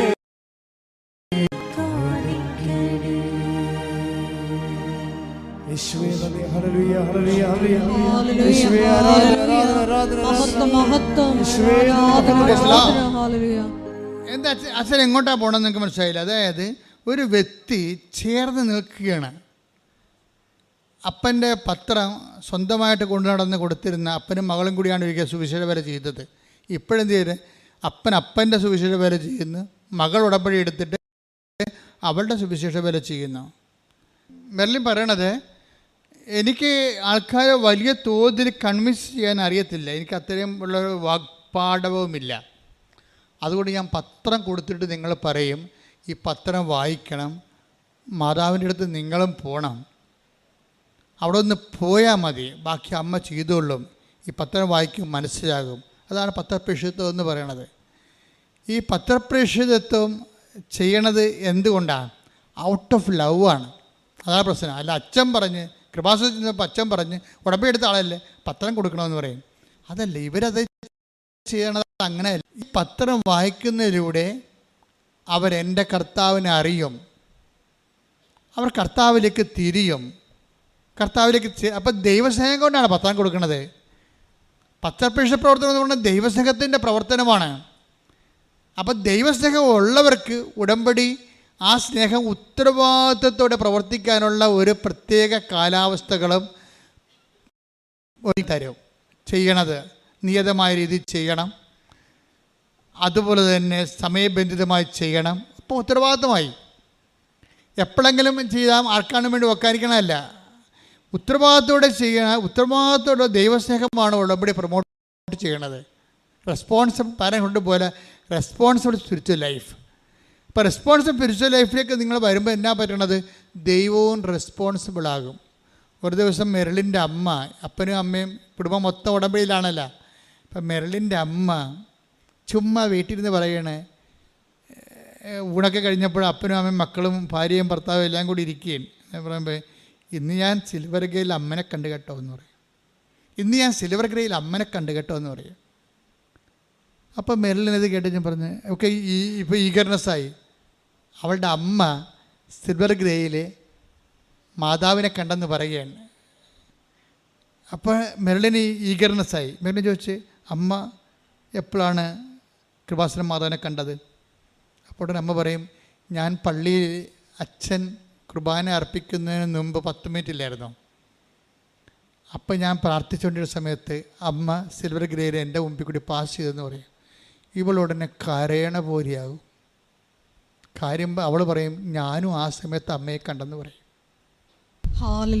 അതാണ് വ്യത്യാസം. ഞാനും അതേ സമയത്ത് ഞാനും ആ 10 മിനിറ്റ് അമ്മയുടെ കൂടെ ഇരുന്ന് പ്രാർത്ഥിക്കുമ്പോൾ എൻ്റെ മുമ്പിൽ കൂടി കൃപാസനം മാതാവ് പോയി. ഞാനിത് ശരിയാണോ തെറ്റാണോ എന്ന് അറിയാൻ പാലാതെ ഇരിക്കുമ്പോഴാണ് ഇപ്പോൾ അമ്മ പറയണത്. അമ്മയും മകളും ഒരേ സമയം തന്നെ കൃപാസനം മാതാവിൻ്റെ പ്രത്യക്ഷീകരണം അനുഭവിക്കുകയാണ്.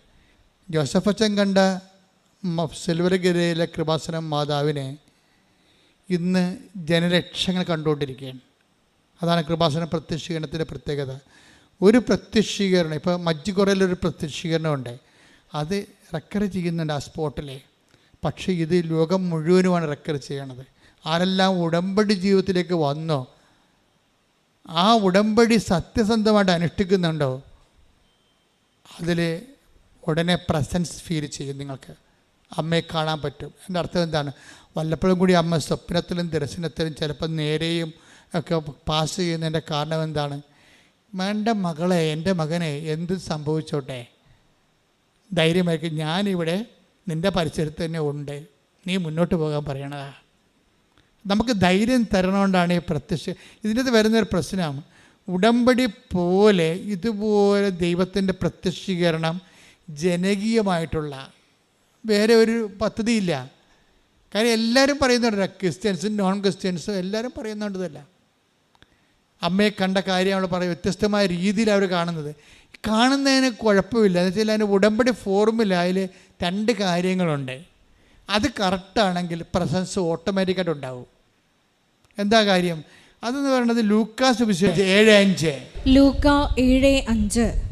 എന്തെന്നാൽ അവൻ നമ്മുടെ ജനത്തെ സ്നേഹിക്കുന്നു,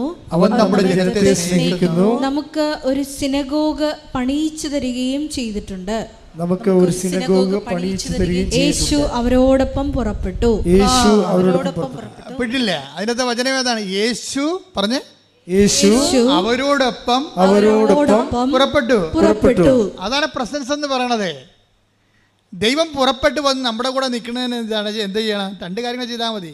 ലൂക്ക 7:5 വർക്കൗട്ട് ചെയ്താൽ മതി. ഒരു ശതാധിപനാണ്, ഒരു നോൺ ക്രിസ്ത്യനാണ്, അത് നോൺ ജൂ ആണ്. അയാൾ ജൂ ഒന്നുമല്ല, യേശുവിൻ്റെ വംശത്തിലുമല്ല, സമുദായത്തിലുമല്ല, വിശ്വാസത്തിലുമല്ല. ആ ശതാധിപൻ വന്ന് യേശുവിനെ കാണണമെന്ന് പറയുമ്പോൾ യഹൂദ പ്രമാണികൾ അയാളെ ഇൻട്രൊഡ്യൂസ് ചെയ്യുന്നുണ്ട്. യഹൂദ പ്രമാണികൾ വന്നിട്ട് ഈ ശതാധിപൻ ഇൻട്രൊഡ്യൂസ് ചെയ്യുന്നത് 2 കാര്യമാണ്. എന്താണ്? ഒന്ന്, ഈ ശതാധിപൻ ആരാണ്? റോമക്കാരനാണ്. പക്ഷെ എന്താണ് അവനുള്ള ഗുണം? എന്താണ്? അവൻ നമ്മുടെ ജനത്തെ സ്നേഹിക്കുന്നു. പറഞ്ഞേ, അവൻ നമ്മുടെ ജനത്തെ സ്നേഹിക്കുന്നു. രണ്ടാമത്തെ എന്താണ്? അവനൊരു സിനഗോഗ് നമുക്ക് വേണ്ടി പണിതു തരികയും ചെയ്തിട്ടുണ്ട്. അപ്പൊ അത് കേട്ടപ്പോൾ ശരിയാണ് എന്നാ റിപ്പോർട്ട് കാണണ്ടെന്ന് ഈശോ പറഞ്ഞില്ല. അതിൻ്റെ കടലാസ് കാണണ്ടെന്ന് ഈശോ പറഞ്ഞില്ല. അതിൻ്റെ രേഖ കാണണമെന്ന് ഈശോ പറഞ്ഞില്ല. രേഖയൊക്കെ ഈശോയുടെ മനസ്സിലുണ്ട്. നമ്മൾ എന്തെങ്കിലും ചെയ്താൽ അത് അപ്പം തന്നെ ദൈവത്തിൻ്റെ മനസ്സിൽ രേഖയായിട്ട് മാറും. എന്നിട്ട് എന്താണ്? അവൻ അവരോടൊപ്പം പോയെന്നാണ് പറയണത്. ഉടമ്പടി നിങ്ങൾ 2 കാര്യങ്ങൾ ചെയ്യാമെന്ന്.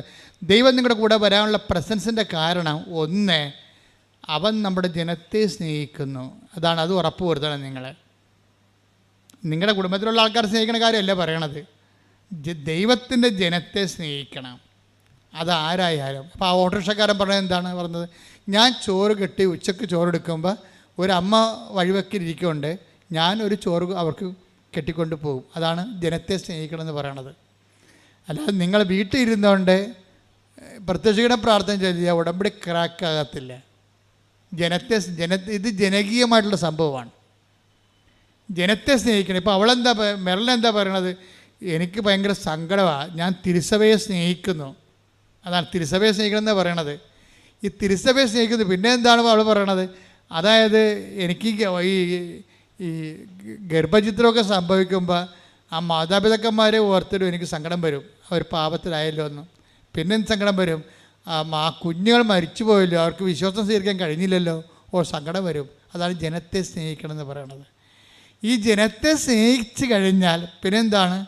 അവൻ നമുക്കൊരു സിനഗോഗ് പണി ചെയ്യുകയും ചെയ്തിട്ടുണ്ട്. സിനഗോഗ് എന്ന് പറഞ്ഞാൽ എന്താ? പ്രാർത്ഥനാലയമാണ്, കർത്താവിൻ്റെ ആലയമാണ്. കർത്താവിൻ്റെ ആലയം ആരുടെ ഹൃദയത്തിൽ നിങ്ങൾ പണിയുന്നുവോ?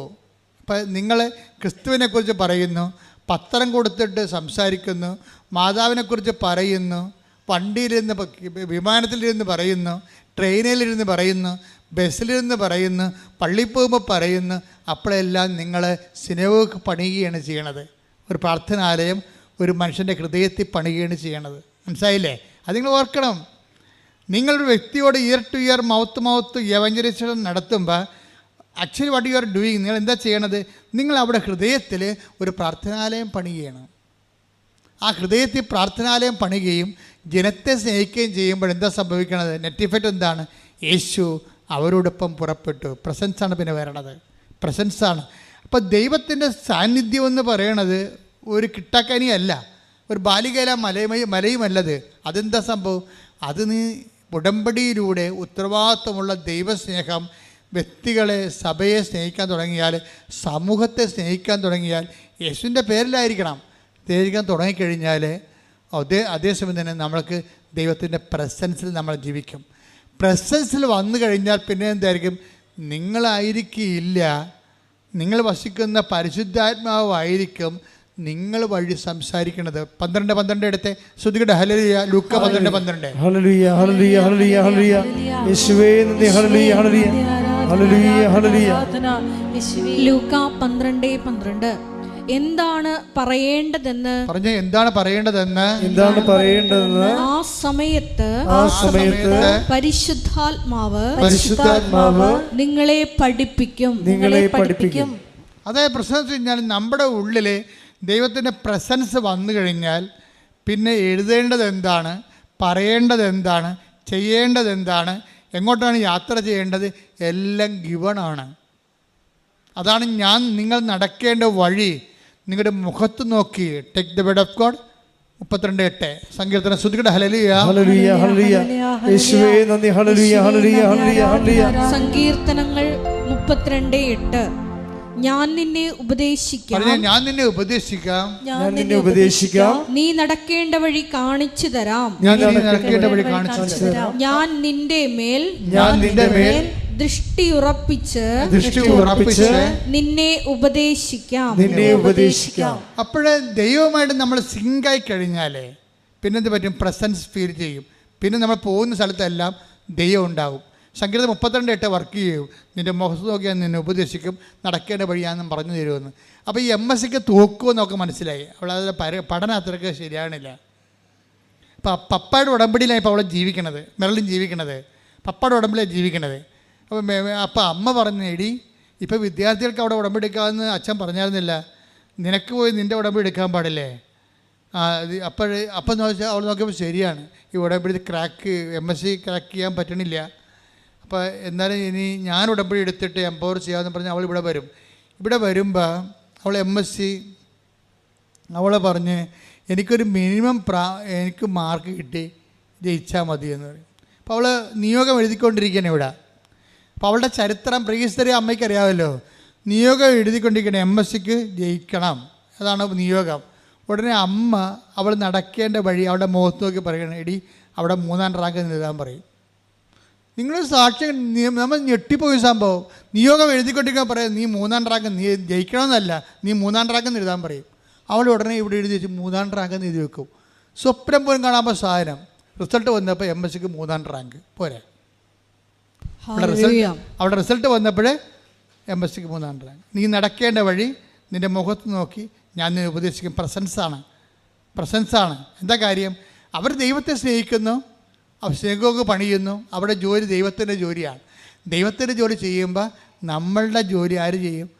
ദൈവം ചെയ്തുകൊണ്ടിരിക്കും. നിങ്ങളൊന്ന് ചിന്തിച്ചു, ഈ സാക്ഷ്യം കണ്ടായി ഒരു MSc സ്റ്റുഡൻസിനെ അവൾക്ക് തോക്കുമെന്ന് കണ്ടിട്ട് അവളുടെ കയ്യിൽ നിന്ന് പോയെന്ന് കണ്ടപ്പോൾ അവൾ നിയോഗം എഴുതാൻ വേണ്ടി വന്നപ്പോൾ ജയിക്കണേ വല്ലപാടൊന്നും ജയിച്ചു കിട്ടണേ അമ്മയെന്ന് എഴുതുമ്പോൾ അമ്മ നേരിട്ട് ഇടപെട്ട് പറഞ്ഞാൽ അവിടെ 3ാം റാങ്ക് എഴുതി വെക്കാൻ പറയും.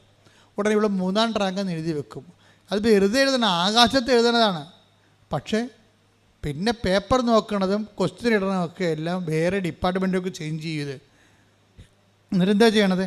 റിസൾട്ട് വരുമ്പോൾ 3ാം റാങ്കാണ്. അവൾ അപ്പം തന്നെ ഇടവക ദേവാലയത്തിൽ പോയി വെറുതെ കരഞ്ഞുകൊണ്ടിരുന്നു.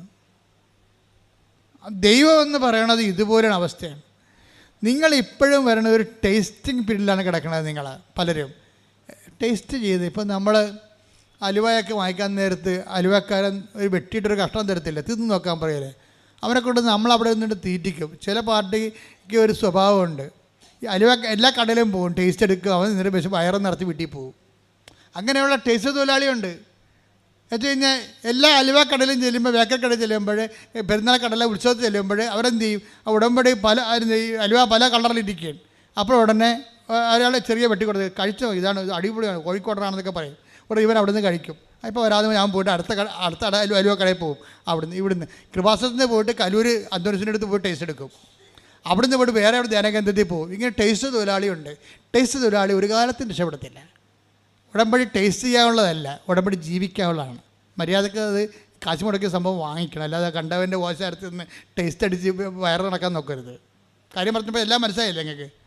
പല ആൾക്കാരും ഉടമ്പടി ടേസ്റ്റ് എടുക്കുന്ന ആൾക്കാരാണ്.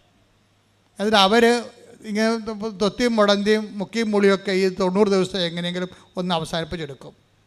അപ്പം അങ്ങനെ അവസാനിപ്പിക്കുന്ന കൊണ്ട് തന്നെയാണ് ദൈവം ഈ വിഷയം ആദ്യമേ തന്നെ നിങ്ങൾ ഇവിടെ കൃപാസനത്തെ ചവിട്ടുമ്പോൾ തന്നെ അറിയാം പെരിച്ചാഴി വന്നിട്ടുണ്ട്, ഒരു കഥയുമില്ലെന്ന് ദൈവത്തിന് അറിയാം. എന്താ കാര്യം? സംഭവം നടക്കത്തില്ല, ദൈവത്തിന് പണി കൊടുക്കാൻ വന്നിരിക്കുകയാണ്. ദൈവം ഒരു അടയാളം കാണിക്കാമെന്ന് നോക്കട്ടെ, എന്നിട്ട് ഞാനിങ്ങനെ ഉടുത്ത് കെട്ടി ഇറങ്ങാം. നീ ഉടുത്ത് ഇറക്കിയിട്ട് ദൈവത്തെ എന്ത് ചെയ്യാം? ഒന്നും ചെയ്യാനില്ല. അപ്പം നിങ്ങൾ ആദ്യം ചെയ്യേണ്ടത് കണ്ണും പൊട്ടി ഇങ്ങനെയുള്ളവരോട് ദൈവം എന്ത് ചെയ്തറിയുക? അഡ്വാൻസ് അല്ല, പറ്റിക്കുമെന്ന് കണ്ടാൽ ഫുൾ എമൗണ്ട് മേടിക്കും. നമുക്ക് വിശ്വാസമുള്ള ആൾക്കാർക്ക് ഒന്ന് അഡ്വാൻസ് വാങ്ങിച്ചാൽ മതി. ചിലരോട് പറയും അഡ്വാൻസ് ഒന്നും വേണ്ട, ഫുൾ എമൗണ്ട് തരും, ഒറ്റ പ്രമാണം. നിങ്ങൾ ഇട്ടച്ച് പോയി ഇപ്പോൾ റിയൽ എസ്റ്റേറ്റുകാർ ചില ആൾക്കാർ പറമ്പ് മേടിക്കാൻ ചെല്ലുമ്പോൾ ആൾക്കാരെന്താ പറയണത്? ഒറ്റ പ്രമാണം, ഒറ്റ വില, ഒറ്റ പ്രമാണം, അഡ്വാൻസ് ഇല്ലെന്ന് പറയും. എന്താ അറിയാമോ? ഇവൻ നമ്മുടെ മരക്കച്ചവടക്കാരൻ കണ്ടിട്ടില്ലേ? ചില ഉടമ്പടിയിലുണ്ട് ഈ മരക്കച്ചവടക്കാരൻ എന്ത് ചെയ്യുന്നറിയാമോ? നമ്മുടെ ആഞ്ഞിൽ കാണും, അല്ലെങ്കിൽ തേക്ക് കാണും, വീട്ടിൽ വന്ന് എത്ര രൂപ കൊടുക്കും? അപ്പോൾ നമ്മൾ പറയും അതൊരു 25,000 പറഞ്ഞിട്ട് പോയതാണ്. ആണോ? 25,000 പറഞ്ഞിട്ട് പോയതാണെന്ന് പറയും. അപ്പോൾ ഉടനെ പറയും ഓക്കെ, ആ വിലക്ക് എടുക്കാൻ ഞാൻ തയ്യാറാണെന്ന് പറയും. അപ്പോൾ അത് ഒറ്റയ്ക്കല്ല, പിന്നെ അവർക്ക് കൊടുക്കാൻ പറ്റില്ല. നിങ്ങൾക്ക് എന്നാൽ പിന്നെ 26 പറയും. 26 കൊടുത്തിട്ട് ഉടനെ ഇവർ സമ്മതിക്കും. അപ്പോൾ അവർക്ക് എടുക്കാൻ പോകണം, വീട്ടുകാർക്ക് ഇഷ്ടമാണ്. കാരണം 25,000 രൂപയല്ലേ പറഞ്ഞത്, ഇപ്പോൾ 26 പറഞ്ഞല്ല. ശരി എന്നാൽ 1000 രൂപ അഡ്വാൻസ് തന്നിട്ട് ഇവനെ കാണത്തില്ല. പിന്നെ അവൻ എന്താ ഉദ്ദേശിക്കണമെന്ന് അറിയാമോ? അവൻ ഈ നമ്മുടെ പറമ്പിൽ നിർത്തിയിട്ട് നമ്മുടെ വെള്ളം കൊണ്ട് നമ്മുടെ വളം കൊണ്ട് ഈ തേക്കിനെ അവൻ 5 കൊല്ലം നിർത്തി വളർത്തും. പോരെ പരിപാടി. ഇവൻ വെട്ടിക്കൊണ്ട് പോകത്തില്ല. ഇവൻ വെട്ടിക്കൊണ്ട് പോകാതെ വെട്ടാമേ, ഇപ്പോൾ വരാം, നിങ്ങൾക്ക് 2 റോഡ് വേണം, അവിടെ വീണ്ടും കൊണ്ടുവന്ന് 2 റോഡ് തരും. അപ്പോൾ അതും അഡ്വാൻസാണ്. പിന്നെയും 2 കൊല്ലം നിർത്തും അവൻ നിർത്തി 10 കൊല്ലം കഴിയുമ്പോൾ തേക്ക് വെട്ടത്തുള്ളൂ. എന്താ കാര്യം? അത്രയും നാൾ തേക്ക് നമ്മുടെ മുതുകത്ത് നിർത്തിയിട്ട് അത് വളർത്തും അവൻ. ഉടമ്പടി ചില ആൾക്കാർ ദൈവത്തിന് പണി കൊടുക്കുന്ന ആൾക്കാരുണ്ട്. എന്ന് വെച്ചാൽ ഉടമ്പടി എടുത്തിട്ട് പിന്നെ ഈ ആൾക്കാർ മഷോട്ടേക്ക് കാണത്തില്ല, പിന്നെ ഉടമ്പടി ജീവിതമില്ല. ഞാൻ ചോദിച്ചു, ചേച്ചി ഉടമ്പടി എടുത്തിട്ട് പിന്നെ ചേച്ചി എന്ത് ചെയ്ത്? അല്ല, ഞാൻ മകൾക്കൊരു അസുഖമായെന്ന് പറഞ്ഞ് അങ്ങോട്ട് പോയതാണ്, പിന്നെ തിരിച്ചു വന്നപ്പോൾ തിരികെ കാണാനില്ലെന്ന്. അത്രയും ബോധമില്ലാത്ത കന്നുകാലികൾ ഉടമ്പടി എടുക്കുന്നുണ്ട്. അവരെന്തോ ആ ഉടമ്പടി എടുത്തിട്ട് ആ തിരികെ കൊണ്ട് വെച്ചിട്ട് മകളെന്തോ അസുഖമായിട്ട് അങ്ങോട്ട് പോയതിനു ശേഷം പിന്നെ വേറെ എന്ത് വീട്ടിൽ പോയി കറങ്ങി തിരിഞ്ഞ് ഒടിഞ്ഞു മടങ്ങി വന്നപ്പോൾ പിന്നെ തിരികെ കാണാനില്ല. ഇങ്ങനെയുള്ള ആൾക്കാരാണ് അഡ്വാൻസ് തൊഴിലാളികളോട് ഉടമ്പടി. നിങ്ങൾ അതുമായിട്ട് ദൈവത്തിൻ്റെ അടുത്ത് നിങ്ങൾ എപ്പോഴും ശ്രദ്ധിക്കേണ്ട കാര്യം, ദൈവത്തിന് പണി കൊടുത്തുകൊണ്ട് ഉടമ്പടി എടുക്കരുത്. തിരിച്ച് പണി വന്ന് താങ്ങത്തില്ല. മര്യാദക്ക് വൃത്തി മെനവായിട്ട് ദൈവസ്നേഹത്തോടെ ഉടമ്പടിക്കാനുള്ള കൃപയ്ക്ക് വേണ്ടി പ്രാർത്ഥിക്കുക. കർത്താവായ ദൈവമേ, ഉടമ്പടി എടുത്ത് സത്യസന്ധമായി സുവിശേഷവിഹിതമായി ജീവിക്കുവാൻ ഞങ്ങൾക്ക് പ്രത്യേക അഭിഷേകം നൽകണമേ. ശ്രുതിയുടെ ഹല്ലേലൂയ,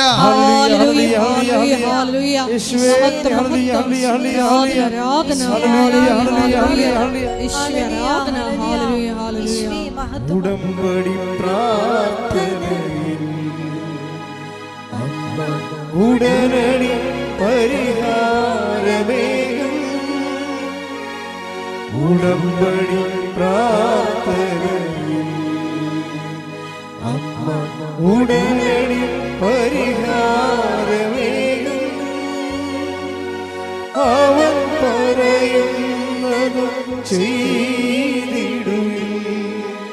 ജീവിതം ധന്യമായി തീർന്നിടും. അവൻ പറയുന്നത് ചെയ്തിടും. ജീവിതം ധന്യമായി തീർന്നിടും. പരിശുദ്ധ പരമ ദിവ്യകാരുണ്യത്തിന് ആരാധനയും സ്തുതിയും പുകഴ്ചയും ഉണ്ടായിരിക്കട്ടെ. എന്തിനാണ് ഉടമ്പടി എടുക്കുന്നത് എന്നുള്ളതിൻ്റെ ഉത്തരമാണ്. അതിൻ്റെ ഒരു മെർലിൻ വേർഷനാണ് ഈ പറയണത്. മെർലിൻ്റെ ഒരു വേർഷൻ ജീവിതാനുഭവങ്ങളാണ്.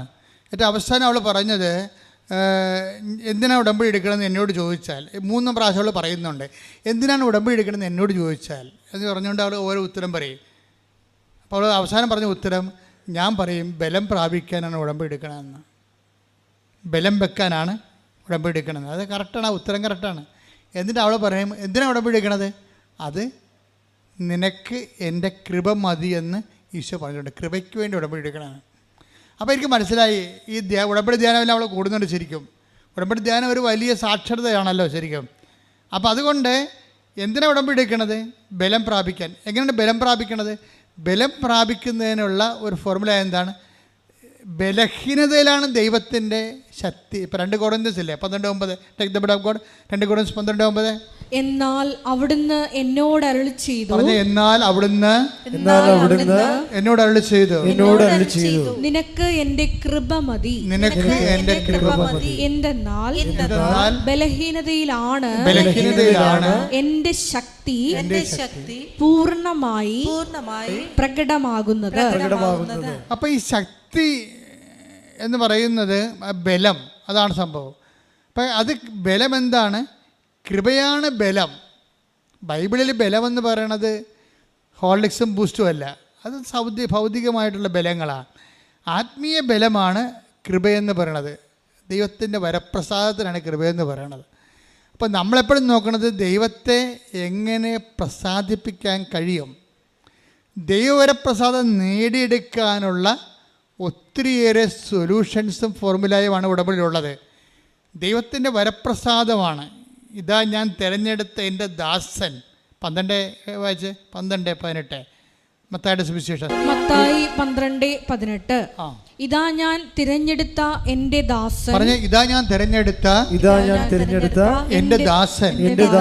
എൻ്റെ ആത്മാവ് പ്രസാദിച്ച എൻ്റെ പ്രിയപ്പെട്ടവൻ. ഞാൻ അവന്റെ മേൽ എൻ്റെ ആത്മാവിനെ അയക്കും. അപ്പോൾ അതാ ഞാൻ തിരഞ്ഞെടുത്ത എൻ്റെ ദാസൻ, എൻ്റെ ആത്മാവ് പ്രസാദിച്ച എൻ്റെ പ്രിയപ്പെട്ടവൻ. ഇതാണ്, അതായത്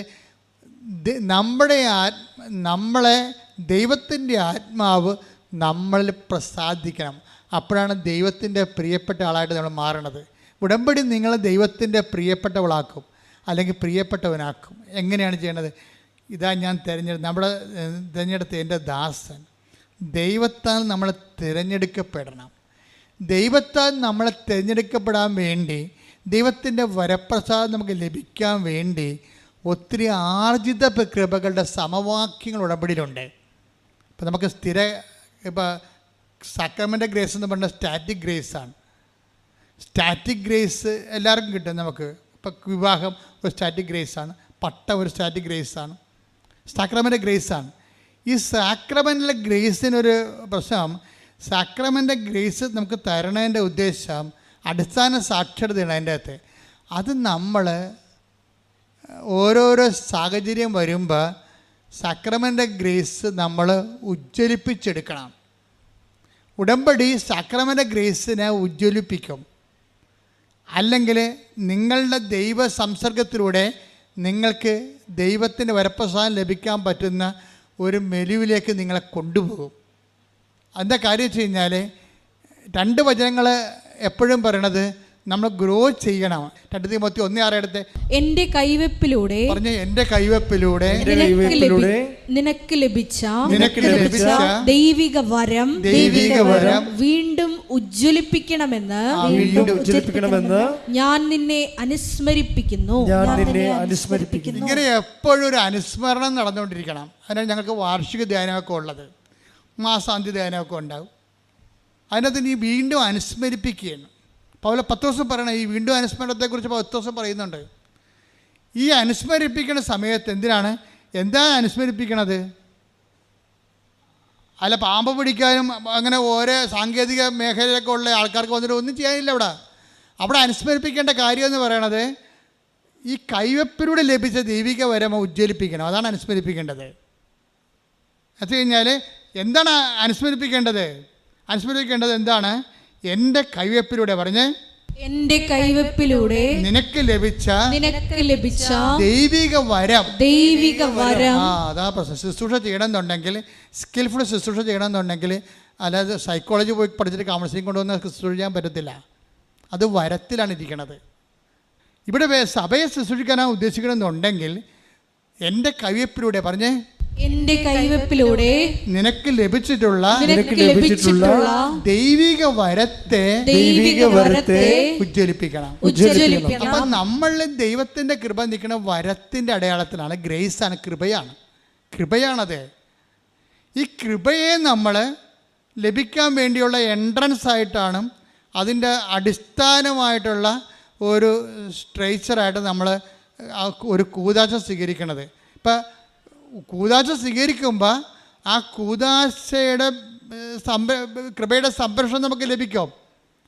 പക്ഷെ കൂദാശയുടെ സംരക്ഷണം ലഭിക്കണമെന്നുണ്ടെങ്കിൽ ആ സംരക്ഷണ മേഖല റേഞ്ചുള്ള സ്ഥലത്ത് തന്നെ നീ നിൽക്കണം. അല്ല, ഒരു ജീവിത പങ്കാളി ഉള്ളപ്പോൾ വേറെ ജീവിത പങ്കാളിനെ തോണ്ടാനും നോക്കാനും പഴയ പ്രേമങ്ങളൊക്കെ കുത്തി ഉണർത്താനും അവിടെ ചെന്നിട്ട് അവരെ വിളിക്കാനൊക്കെ തുടങ്ങിക്കഴിഞ്ഞാൽ ഉടനെ ഈ കൃപാവരം നിനക്ക് നഷ്ടപ്പെടും. ദൈവത്തെ പലരും ആൾക്കാരെ വന്നിട്ട് വിവാഹം കഴിക്കണത് ദൈവത്തെ വഞ്ചിക്കാൻ വേണ്ടി കച്ചകെട്ടി എടുത്ത് ഇറങ്ങിയിരിക്കുക. ഈ വഞ്ചന എവിടെ കൊണ്ടേ അവസാനിപ്പിക്കും നമ്മൾ? ഞാൻ മാതാവിനെ നേരിട്ട് കണ്ട ആളാണ്. അതുകൊണ്ട് ഒരു പെലിച്ചാഴിയും രക്ഷപ്പെടുത്തുന്നത് എനിക്കറിയാം. കാര്യം ദൈവത്തെക്കുറിച്ച് നിങ്ങൾക്ക് ഐഡിയ ഇല്ല, ദൈവത്തെ നിങ്ങൾ വിശ്വസിക്കണില്ല. അതുകൊണ്ടാണ് പഴയ പ്രേമത്തിന് അത് തേച്ചിട്ട് വന്നിട്ട് പുതിയ ആളെ കല്യാണം കഴിച്ചിട്ട് ഒന്ന് പെറ്റ് കഴിയുമ്പോൾ പിന്നെ പഴയ ആൾക്കാർ മൊബൈലിൽ വിളിക്കണ കാര്യം എന്താ?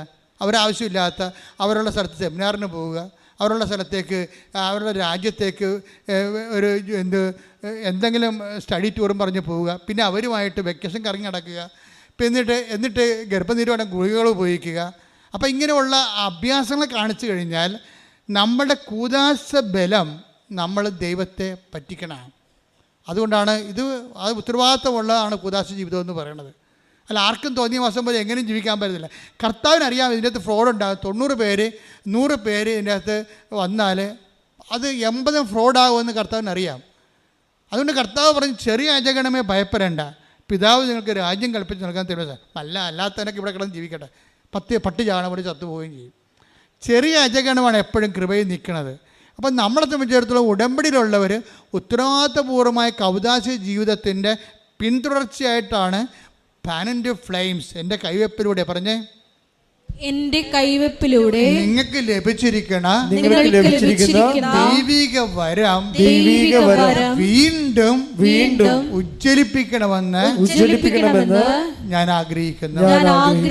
ഉടമ്പടി ചെയ്യണത് അതാണ്.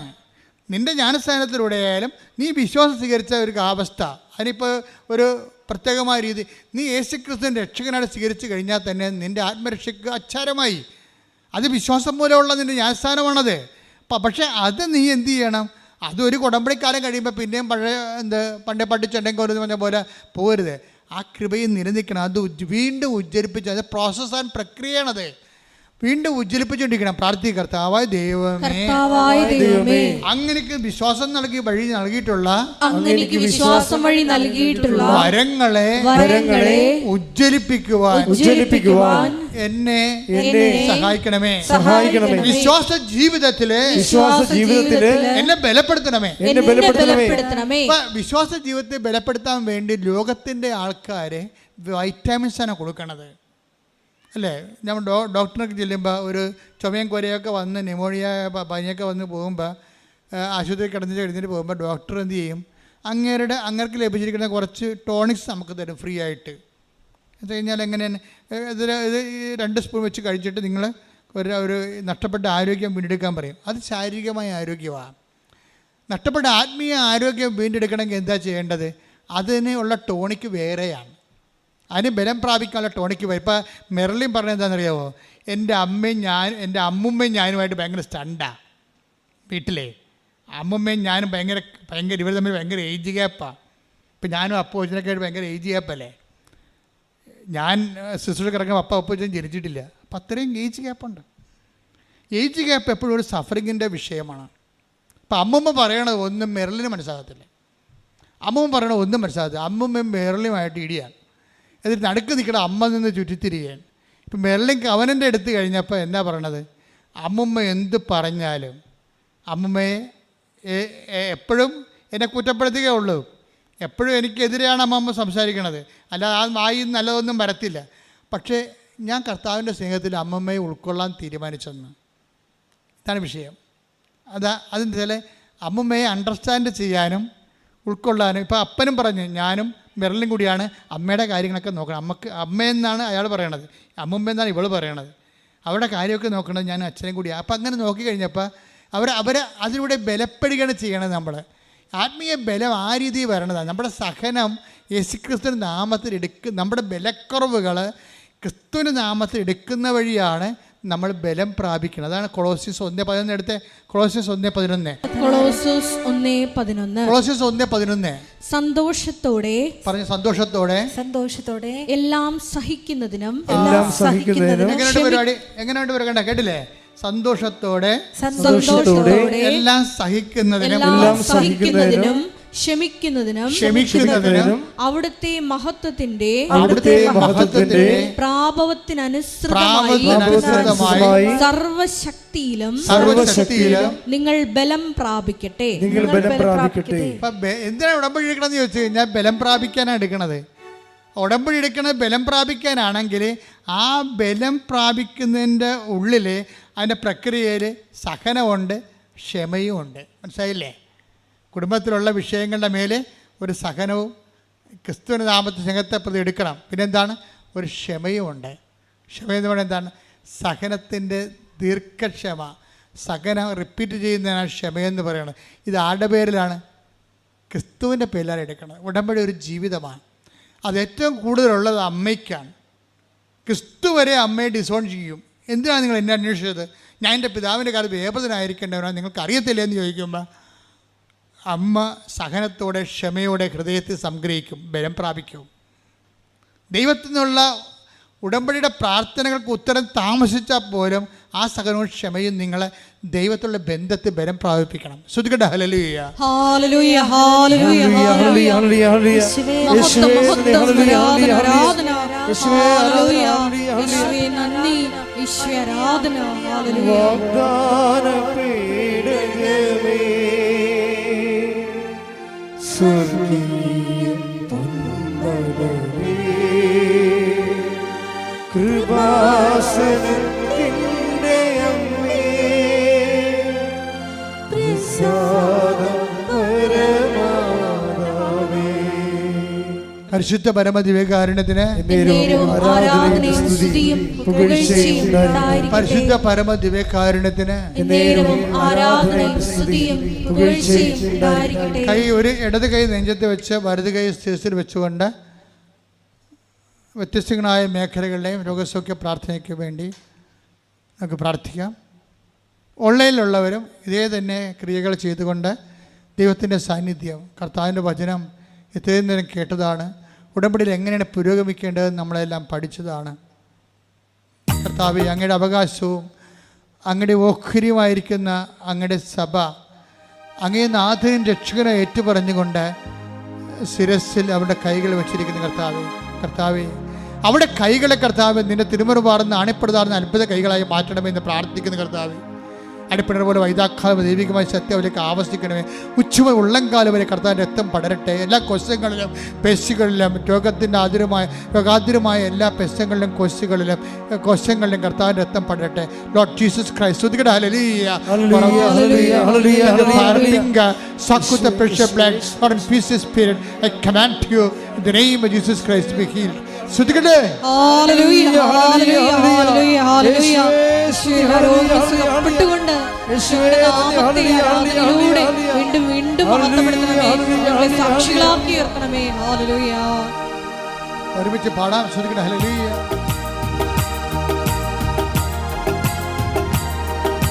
കൈയടിച്ചോണ്ട് ശക്തിയയക്കണമേ പരിശുദ്ധാത്മാവേ, അഗ്നിയയക്കണമേ പരിശുദ്ധാത്മാവേ, ശക്തിയയക്കണമേ പരിശുദ്ധാത്മാവേ, അഗ്നിയയക്കണമേ പരിശുദ്ധാത്മാവേ.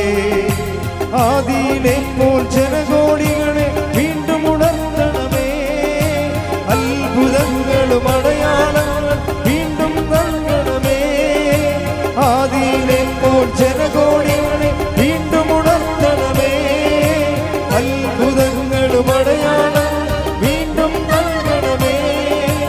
അത്ഭുതമൊഴുകും കൈകൾ എന്നിൽ നീട്ടണമേ, അത്ഭുതമൊഴുകും കൈകൾ എന്നിൽ നീട്ടണമേ.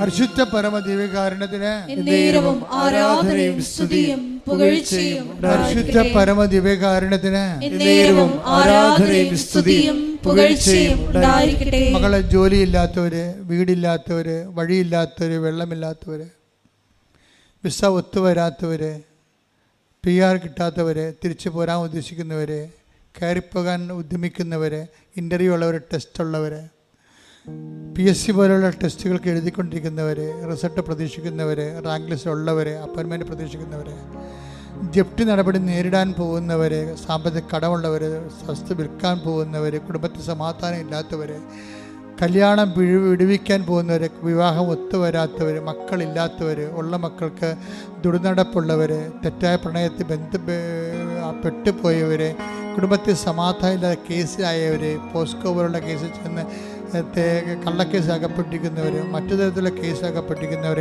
എല്ലാവരുടെ മേഖലകളിലും കർത്താവിൻ്റെ കൃപ, വരുമാനത്തിൻ്റെ മാർഗങ്ങൾ, കർത്താവ് ഇടപെടാനുള്ള ഡേറ്റുകൾ എല്ലാം നിശ്ചയിച്ചിട്ടുള്ളവർ, അവിടെ മേലെല്ലാം കർത്താവിൻ്റെ ശക്തി പ്രവർത്തിക്കാൻ വേണ്ടി ഇടിമുഴക്കാൻ പോലെ ശ്രദ്ധിക്കട്ടെ.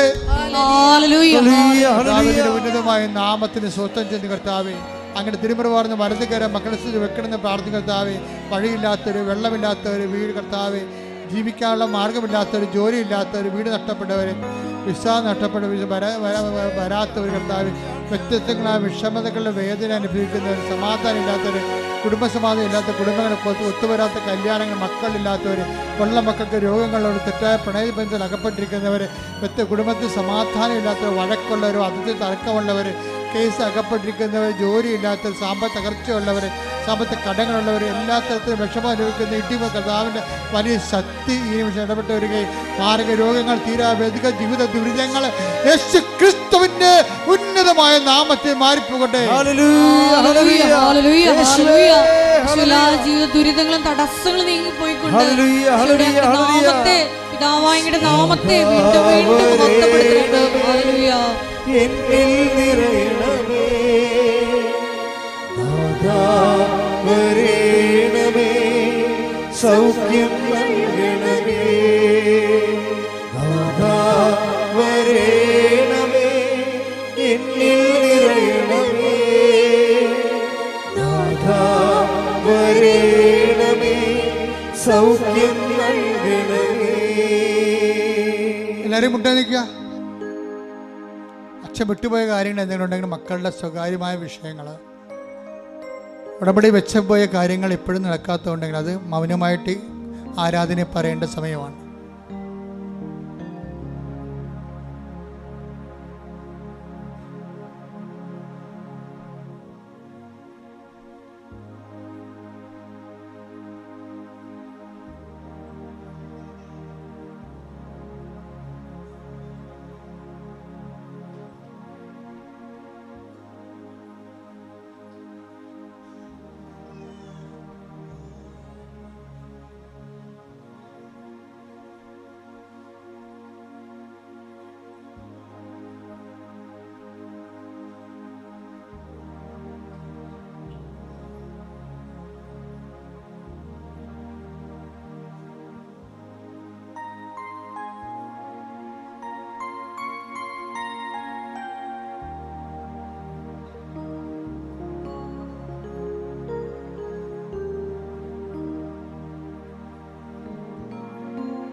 സമാപനാശീർവാദം. ഒരിക്കൽ കൂടി മരിയൻ ഉടമ്പടിയിൽ സമർപ്പിച്ചിരിക്കുന്ന എല്ലാ വിഷയങ്ങളും ദൈവമാതാവിൻ്റെ മധ്യസ്ഥയിൽ ദിവ്യകാരുണ്യ സന്നിധിയിൽ സമർപ്പിച്ച് നമുക്ക് പ്രാർത്ഥിക്കാം. ശതാധിപനെ പോലെ ദൈവസ്നേഹത്തോടെ ജനങ്ങളെ സ്നേഹിച്ചുകൊണ്ട് കാരുണ്യ പ്രവർത്തികളിലൂടെയും പ്രേക്ഷിത പ്രവർത്തനങ്ങളിലൂടെയെല്ലാം ഈശോയ്ക്ക് സ്വീകാര്യമായൊരു ഭവനം, ദൈവത്തിൻ്റെ കൂടാരം നിർമ്മിച്ചുകൊണ്ട് കൃപയിൽ വളരുവാൻ ഞങ്ങളെ ഓരോരുത്തരെയും അഭിഷേകം ചെയ്യണമേ എന്ന് പ്രാർത്ഥിച്ചുകൊണ്ട് ശിരസ് നമിച്ച് നമുക്ക് ദിവ്യകാരുണ്യനാഥൻ്റെ ആശീർവാദം സ്വീകരിക്കാം.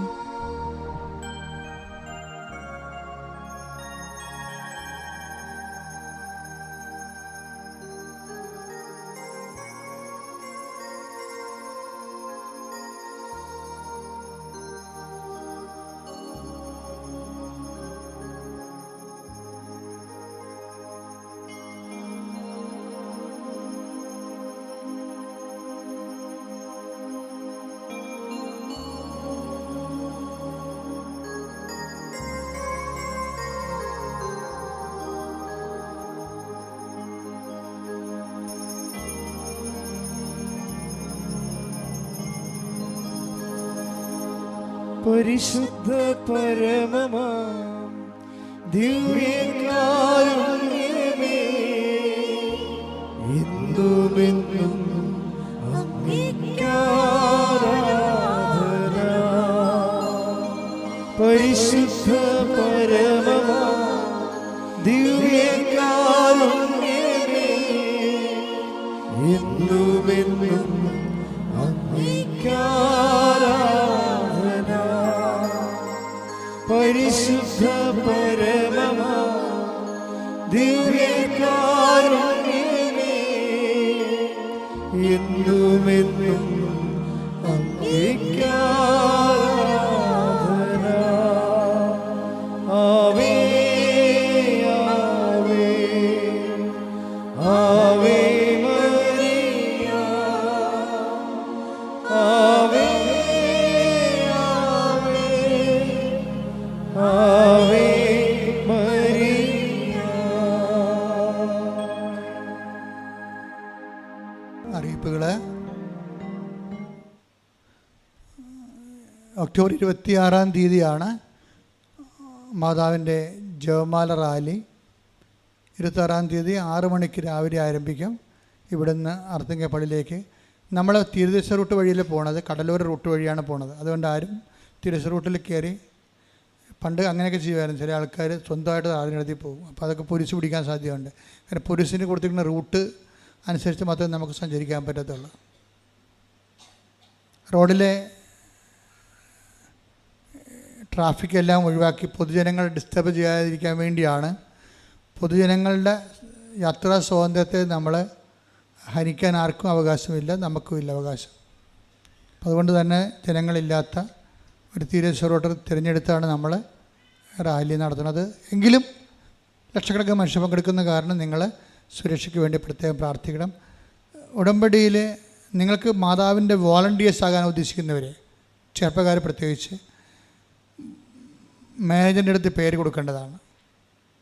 അതുപോലെ നിങ്ങൾ 9447285400 ഈ നമ്പർ 9447285400 ഈ നമ്പറിൽ വിളിച്ചിട്ട് നിങ്ങൾക്ക്, അത് 9 മണി തൊട്ട് വൈകുന്നേരം 5 മണി വരെ വർക്കിംഗ് കണ്ടീഷനാണ് ആ ഫോൺ. അത് റിസപ്ഷൻ്റെ ഫോണാണ്. അവിടെ പറയണം എനിക്ക് മാതാവിൻ്റെ വോളണ്ടിയർ ആകാൻ താല്പര്യമുണ്ടെന്ന് പറയണം. കാര്യം നമുക്ക് ഒത്തിരി വോളണ്ടിയേഴ്സ്, നിങ്ങൾക്ക് ചെയ്യാവുന്ന ഏറ്റവും വലിയ ജോലി വോളണ്ടിയർ ജോലിയാണ്. അപ്പോൾ അതിന് ഒരു 20 വയസ്സ് മുതൽ 40 വയസ്സ് വരെ ഉള്ളവർക്ക് വോളണ്ടിയർ ജോലി ചെയ്യാവുന്നതാണ്. കാര്യം അവസാനം വരെ ചെയ്യണമല്ല, എല്ലാവർക്കും മനസ്സുണ്ടാകും. ചിലപ്പോൾ 65 വയസ്സുള്ളവരും ചടുതലോടെ ജോലി ചെയ്യുന്നവരുണ്ട്, ഇല്ലെന്നൊന്നും ഞാൻ പറയണില്ല. പക്ഷെ അവർ ഇവിടുന്ന് കൊടുക്കുന്ന നിർദ്ദേശങ്ങൾ കൃത്യമായിട്ട് പാലിച്ച്, ചിലപ്പോൾ ഒരു സ്ഥലത്ത് നിൽക്കാൻ പറഞ്ഞാൽ അവിടെ തന്നെ നിൽക്കേണ്ടി വരും. അല്ലാതെ ജവമാർ റാലിക്കല്ലേ ഞാൻ വന്നതെന്ന് പറഞ്ഞുകൊണ്ട് വോളണ്ടിയർ ആയിട്ടുള്ള ആൾ ഓടി അർത്തിങ്ങ പോയിട്ട് കാര്യമില്ല. ചില സ്ഥലത്ത് നിൽക്കാൻ പറയും, അവിടെ നിൽക്കണം. ചില സമയത്ത് ചില വീടുകളിലൊക്കെ അതുപോലെ തന്നെ പിന്നെ 1-2 ലക്ഷം രൂപയുടെ ടോയ്ലറ്റ്സ്, കൃത്രിമ ടോയ്ലറ്റ് സംവിധാനങ്ങൾ, കൃത്രിമമൊന്നുമല്ല, ഇപ്പം നമ്മൾ ഒത്തിരിയേറെ ഈ ടോയ്ലറ്റ്സ് ഇല്ലേ, അപ്പോൾ ഈ ടോയ്ലറ്റ്സൊക്കെ നമ്മൾ ഇത്രയും ആൾക്കാർക്ക് സെറ്റ് ചെയ്യുകയാണ്. അപ്പോൾ അതിൻ്റെ പണമൊക്കെ നിങ്ങൾക്ക് അറിയാമല്ലോ എന്തുമാത്രം വരുമെന്ന്. അപ്പോൾ അതനുസരിച്ച് സെറ്റിംഗ് ഗൈഡ്ലൈൻസൊക്കെ തരണമെങ്കിൽ അതനുസരിച്ചുള്ള കാര്യം മനസ്സിലാക്കുന്ന വോളണ്ടിയേഴ്സൊക്കെ ഉണ്ടാകണം, സമർപ്പിതരായിരിക്കണം. അത് സന്തോഷത്തോടെ, അത് വലിയ ഒരു ആവേശത്തോടെ ഏറ്റെടുക്കുന്ന അഭിഷേകമുള്ളവരായിരിക്കണം വോളണ്ടിയേഴ്സ് ആയിരിക്കണം. അപ്പം നിങ്ങൾക്ക് വേണ്ടി ഒരു 2 ദിവസത്തെ ധ്യാനം വെച്ചിട്ടുണ്ട്. ആ ധ്യാനം കഴിഞ്ഞിട്ടാണ് പോലീസ് വന്ന് നിങ്ങൾക്ക് ക്ലാസ് എടുക്കും. ബഹുമാനപ്പെട്ട SP, അതുപോലെ തന്നെ അതുപോലെ തന്നെ CI SI അങ്ങനെ കേഡറിലുള്ള ഓഫീസർമാർ വന്നിട്ട് നിങ്ങൾക്ക് ഹൗ ടു മൂവ്, അതിൻ്റെ ഓരോ കാര്യങ്ങളൊക്കെ പറഞ്ഞു തരും. അപ്പം അങ്ങനെ ആ പോലീസ് ക്ലാസ്സിൽ പങ്കെടുക്കുന്നവരെയാണ് നമ്മൾ ബാഡ്ജ് കൊടുക്കുന്നത്. അപ്പം അത് നിങ്ങൾക്ക് മാതാവിനെ സഹായിക്കാനും ശുശ്രൂഷ ചെയ്യാനുമുള്ള ഏറ്റവും വലിയ, നിങ്ങൾക്ക് നിങ്ങുന്ന അങ്ങനെയുള്ളവർ പോസ്റ്റ് ചെയ്താൽ പോസ്റ്റ് അവിടെ തന്നെ നിങ്ങൾക്ക് ജപമാല ചെല്ലാൻ പറ്റും. ഫലമെല്ലാം ഒന്ന് തന്നെയല്ലേ. അപ്പം അതുകൊണ്ട് അങ്ങനെയുള്ളവർ 9447285400 ഡെറി എന്ന് പറയുന്ന സിസ്റ്ററോട് എടുക്കുന്നത്. ഡെറി സിസ്റ്ററല്ലേ, എനിക്ക് ഓർഡർ ചെയ്യാൻ താല്പര്യമുണ്ട്, എൻ്റെ നമ്പർ ഇതാണെന്ന് പറഞ്ഞ് കൊടുക്കണം. അപ്പോൾ ഒക്ടോബർ മാസത്തിൽ നിങ്ങൾ ധ്യാനത്തിന് വിളിക്കുന്നതായിരിക്കും. അത് വലിയൊരു അവസരമാണ്. ഇങ്ങനെയുള്ളവർക്ക്, മാതാവിനെ സഹായിക്കാനുള്ളവർക്ക് ആത്മാർത്ഥമായിട്ട് സഹായിക്കാൻ പറ്റിയൊരു അവസരമാണിത്. അപ്പോൾ അത് നിങ്ങൾ ചെയ്യണമെന്ന് പ്രത്യേകം ഓർപ്പിക്കുന്നു. Volunteers retreat. കൃപാസനത്തിൽ വരുന്നവരൊന്നും അച്ഛനെ കാണേണ്ട ഒരു കഥയുമില്ല. അമ്മ ഈ 90% സാക്ഷ്യങ്ങളും അമ്മ ഉടമ്പടി വൃത്തി മെനയായിട്ട് ചെയ്യുന്നവർ ആണ് ഓട്ടോമാറ്റിക്കായിട്ട് അത് സാക്ഷ്യമാകും. ആ അച്ഛന് അവിടെ റോളില്ല. പിന്നെ ചില രോഗികളുണ്ട്, അവരച്ഛൻ കാണും. ചില ഇതുപോലെ നേരത്തെ ഞാൻ പറഞ്ഞ പോലെ ഒത്തിരി അലാം കണ്ടീഷൻ ഇരിക്കുന്ന ആൾക്കാരുണ്ടാകും. ജപ്തി, അതുപോലെ തന്നെ ജോലി ഇല്ലാതിരിക്കുന്നവർ, മനസ്സിടിഞ്ഞു പോയ ആൾക്കാരില്ലേ, ഒത്തിരി വർഷങ്ങൾ ടെസ്റ്റൊക്കെ നടത്തിയിട്ടും ജോലിയില്ല, മക്കളുണ്ടാകണില്ല, 12 കൊല്ലം 20 കൊല്ലമായിട്ട് മക്കളില്ല, കല്യാണം വെക്കണില്ല, 10-37 വയസ്സോടെ കല്യാണം വെക്കണില്ല. അങ്ങനെയുള്ളവരൊക്കെ അച്ഛൻ കാണുന്നത്. മറ്റുള്ളവരെ കാണിക്കില്ലെന്ന് ഞാൻ പറയണില്ല. എല്ലാം കണ്ടീഷൻസ് ആർക്കുണ്ടല്ലോ അവിടെ കാണും. ഉടമ്പടി എടുത്താൽ മാത്രം മതി. പണ്ടെന്ന് പറഞ്ഞാൽ ഉടമ്പടി എടുത്ത് 3 ഉടമ്പടിയൊക്കെ പുതുക്കാതെ കൊണ്ട് ഞാൻ കാണത്തില്ലായിരുന്നു. ഇപ്പം അങ്ങനെയല്ല. ഇന്നാണ് നിങ്ങൾ വന്നെങ്കിൽ ഇന്ന് ഞാൻ നിങ്ങളെ കാണും, പക്ഷേ നിങ്ങളുടെ വിഷയം സീരിയസ് ആയിരിക്കണം. അത്രേ ഉള്ള പ്രശ്നം. ഇന്നാണ് നിങ്ങൾ വന്നാലും നിങ്ങളെ കാണും. ഒന്ന് ഉടമ്പടി കയ്യിലുണ്ടാകണം. ഇപ്പോൾ ഇന്നലെ തന്നെ ഉടമ്പടി എടുത്ത ഒരാൾ ഉടമ്പടി എടുത്തിട്ട് അയാളുടെ ചേട്ടൻ്റെ മകളെയും കൊണ്ടുവന്ന്, ഞാൻ ചേട്ടൻ്റെ മകളെ കണ്ടില്ല, കാണാൻ പറ്റത്തില്ല. ഞാൻ അവളുടെ ഉടമ്പടി സ്റ്റാറ്റസ് എന്താണെന്ന് ചോദിച്ചു. അവൾ ഉടമ്പടി എടുത്തിട്ടില്ല, ഞങ്ങളാണ് ഉടമ്പടി എടുത്തിരിക്കുന്നത്. അങ്ങനെ കെയർ ഓഫ് ഒന്നും ചെയ്യാൻ പറ്റത്തില്ല. ഉടമ്പടിയല്ലേ ഇത്. ഉടമ്പടിയിൽ അവനവൻ ഉടമ്പടി എടുത്തിരിക്കണം. കാര്യം ഉടമ്പടി എന്ന് പറയുമ്പോൾ ഒരു ജീവിത രീതിയാണത്. അതിന് വിശ്വാസമില്ലാത്തവരാണ് ഈ പുറം വാതിലൂടെ കയറി വരുന്നത്. അങ്ങനെ ഇൻട്രൂഡേഴ്സ് നുഴഞ്ഞുകയറ്റക്കാരൊന്നും കൃപാസനം അക്സെപ്റ്റ് ചെയ്യത്തില്ല. നേരെ മുകളിൽ എഴുതി വെച്ചിട്ടുണ്ട്, ഉടമ്പടി ശുശ്രൂഷകളെല്ലാം ഉടമ്പടി പ്രകാരം മാത്രമെന്ന്. അവിടെ ഇരിക്കുന്ന അച്ഛന്മാരോട് പറഞ്ഞിട്ടുണ്ട്, ഉടമ്പടി എടുക്കാത്തവർ ഇതിൻ്റെ അകത്ത് നിങ്ങൾക്ക് പ്രൊമോട്ട് ചെയ്യേണ്ട ആവശ്യമില്ല. കാര്യം നമുക്ക് ദൈവം തന്നിരിക്കുന്നത് ഉടമ്പടിയാണ്. അല്ല, വഴിയെ പോണവരെല്ലാവരും കയറും, അവർ പറയും ഞങ്ങൾക്ക് മക്കളില്ല. അങ്ങനത്തെ ഒത്തിരി ആൾക്കാർക്കുണ്ട്. വഴിയെ പോകുന്നവർക്ക് മാതാവിടി ഇരിപ്പുണ്ട്, അവർ പ്രാർത്ഥിച്ചു പോകാം. നിങ്ങൾ കൃപാസനത്തിൽ വന്ന കൃപാസനം മിഷൻ അത് ക്രൈസ്റ്റ് ഫോണ്ടറായിട്ടുള്ള എല്ലാവരെയും കോൺസെൻട്രേറ്റ് ലൈഫ് ചെയ്യുകയാണ്. അത് ഇപ്പോൾ പുതിയ കണ്ടുപിടുത്തമൊന്നുമല്ല. കൃപാസനം രജിസ്റ്റർ ചെയ്ത സമയത്ത്, ഞാൻ കുഞ്ഞച്ഛനായിരുന്ന സമയത്ത് പോലും എന്നോട് പറഞ്ഞതാണ്, അതിലാണ് രജിസ്റ്റർ ചെയ്തിരിക്കുന്നത്. വ്യക്തികളുടെ ജീവിത നവീകരണത്തിൽ ഊന്നിയ കുടുംബ ശുശ്രൂഷയ്ക്കും സാമൂഹ്യ ക്ഷേമത്തിന് വേണ്ടി പ്രവർത്തിക്കുന്ന ആത്മീയ സാംസ്കാരിക വേദിയാണ്. ഇപ്പോൾ ബുദ്ധപ്രതിമ കാണാനില്ല. പട്ടണം എക്സ്കവേഷൻസിൽ നടത്തിയ കോടികൾ മുടക്കിയെടുത്ത് ബുദ്ധപ്രതിമ അബ്സ്കോണ്ടിങ് ആണ്. അത് കൃപാസനത്തിൻ്റെ സബ്ജക്റ്റാണ്. എന്താ കാര്യം? സാംസ്കാരിക വേദിയാണിത്. സാമൂഹ്യം വയനാട്ടിൽ അതുപോലെ തന്നെ 2 തരത്തിലുള്ള അപകടങ്ങളുണ്ടായി. അപ്പം തന്നെ 5000 സാരി, അത്രയും പാൻസ്, അത്രയും സംഭവം അപ്പം തന്നെ കൊണ്ടിട്ട് പോയി. നമ്മുടെ 12 പ്രവർത്തകർ വയനാട്ടിൽ പോയി. എന്താ? സാമൂഹ്യക്ഷേമത്തിൻ്റെ കുടുംബം. ഒരു 2.5 ലക്ഷം രൂപ ബിഷപ്പ് ഹൗസിൽ കൊടുത്തു 2ാം ഘട്ടമായിട്ട്. കാര്യം വയനാട്ടിലെ ക്ഷേമത്തിന് വേണ്ടി, ദുരിതാശ്വാസത്തിന് വേണ്ടി. ആ 2ാം ഘട്ടമാണ്. അപ്പം നിങ്ങളെ കൊണ്ടുവരുന്ന വസ്തുക്കൾ അടിയന്തര ഘട്ടങ്ങളിൽ അപ്പം തന്നെ അത് ഉപയോഗിക്കും. കാര്യം നമ്മളെ സംബന്ധിച്ചിടത്തോളം 89-ലാണ് കൃപാസനം വെളിപാട് തന്നത്. അതൊരു ധ്യാന കേന്ദ്രമല്ല ശരിക്കും. അതിൻ്റെ ധ്യാനത്തിൻ്റെ അംശങ്ങളുണ്ട്. 33% ഉള്ളൂ അതിൻ്റെ അകത്ത്. വ്യക്തികളുടെ ജീവിത നവീകരണത്തിൽ ഊന്നിയ കുടുംബ സുസ്ഥിതി, കുടുംബമാണ് എൻ്റെ വിഷയം. ഉടമ്പടിയൊക്കെ നിന്ന് ഞങ്ങൾ ഉടമ്പടിയുടെ കാര്യം പറയുമ്പോൾ മാതാവ് ഉടനെ നിങ്ങളുടെ കുടുംബത്തെക്കാരെ പിടിക്കാൻ കാര്യം എന്താണ്? കുടുംബം ഇതിൻ്റെ അകത്തുള്ളതാണ്.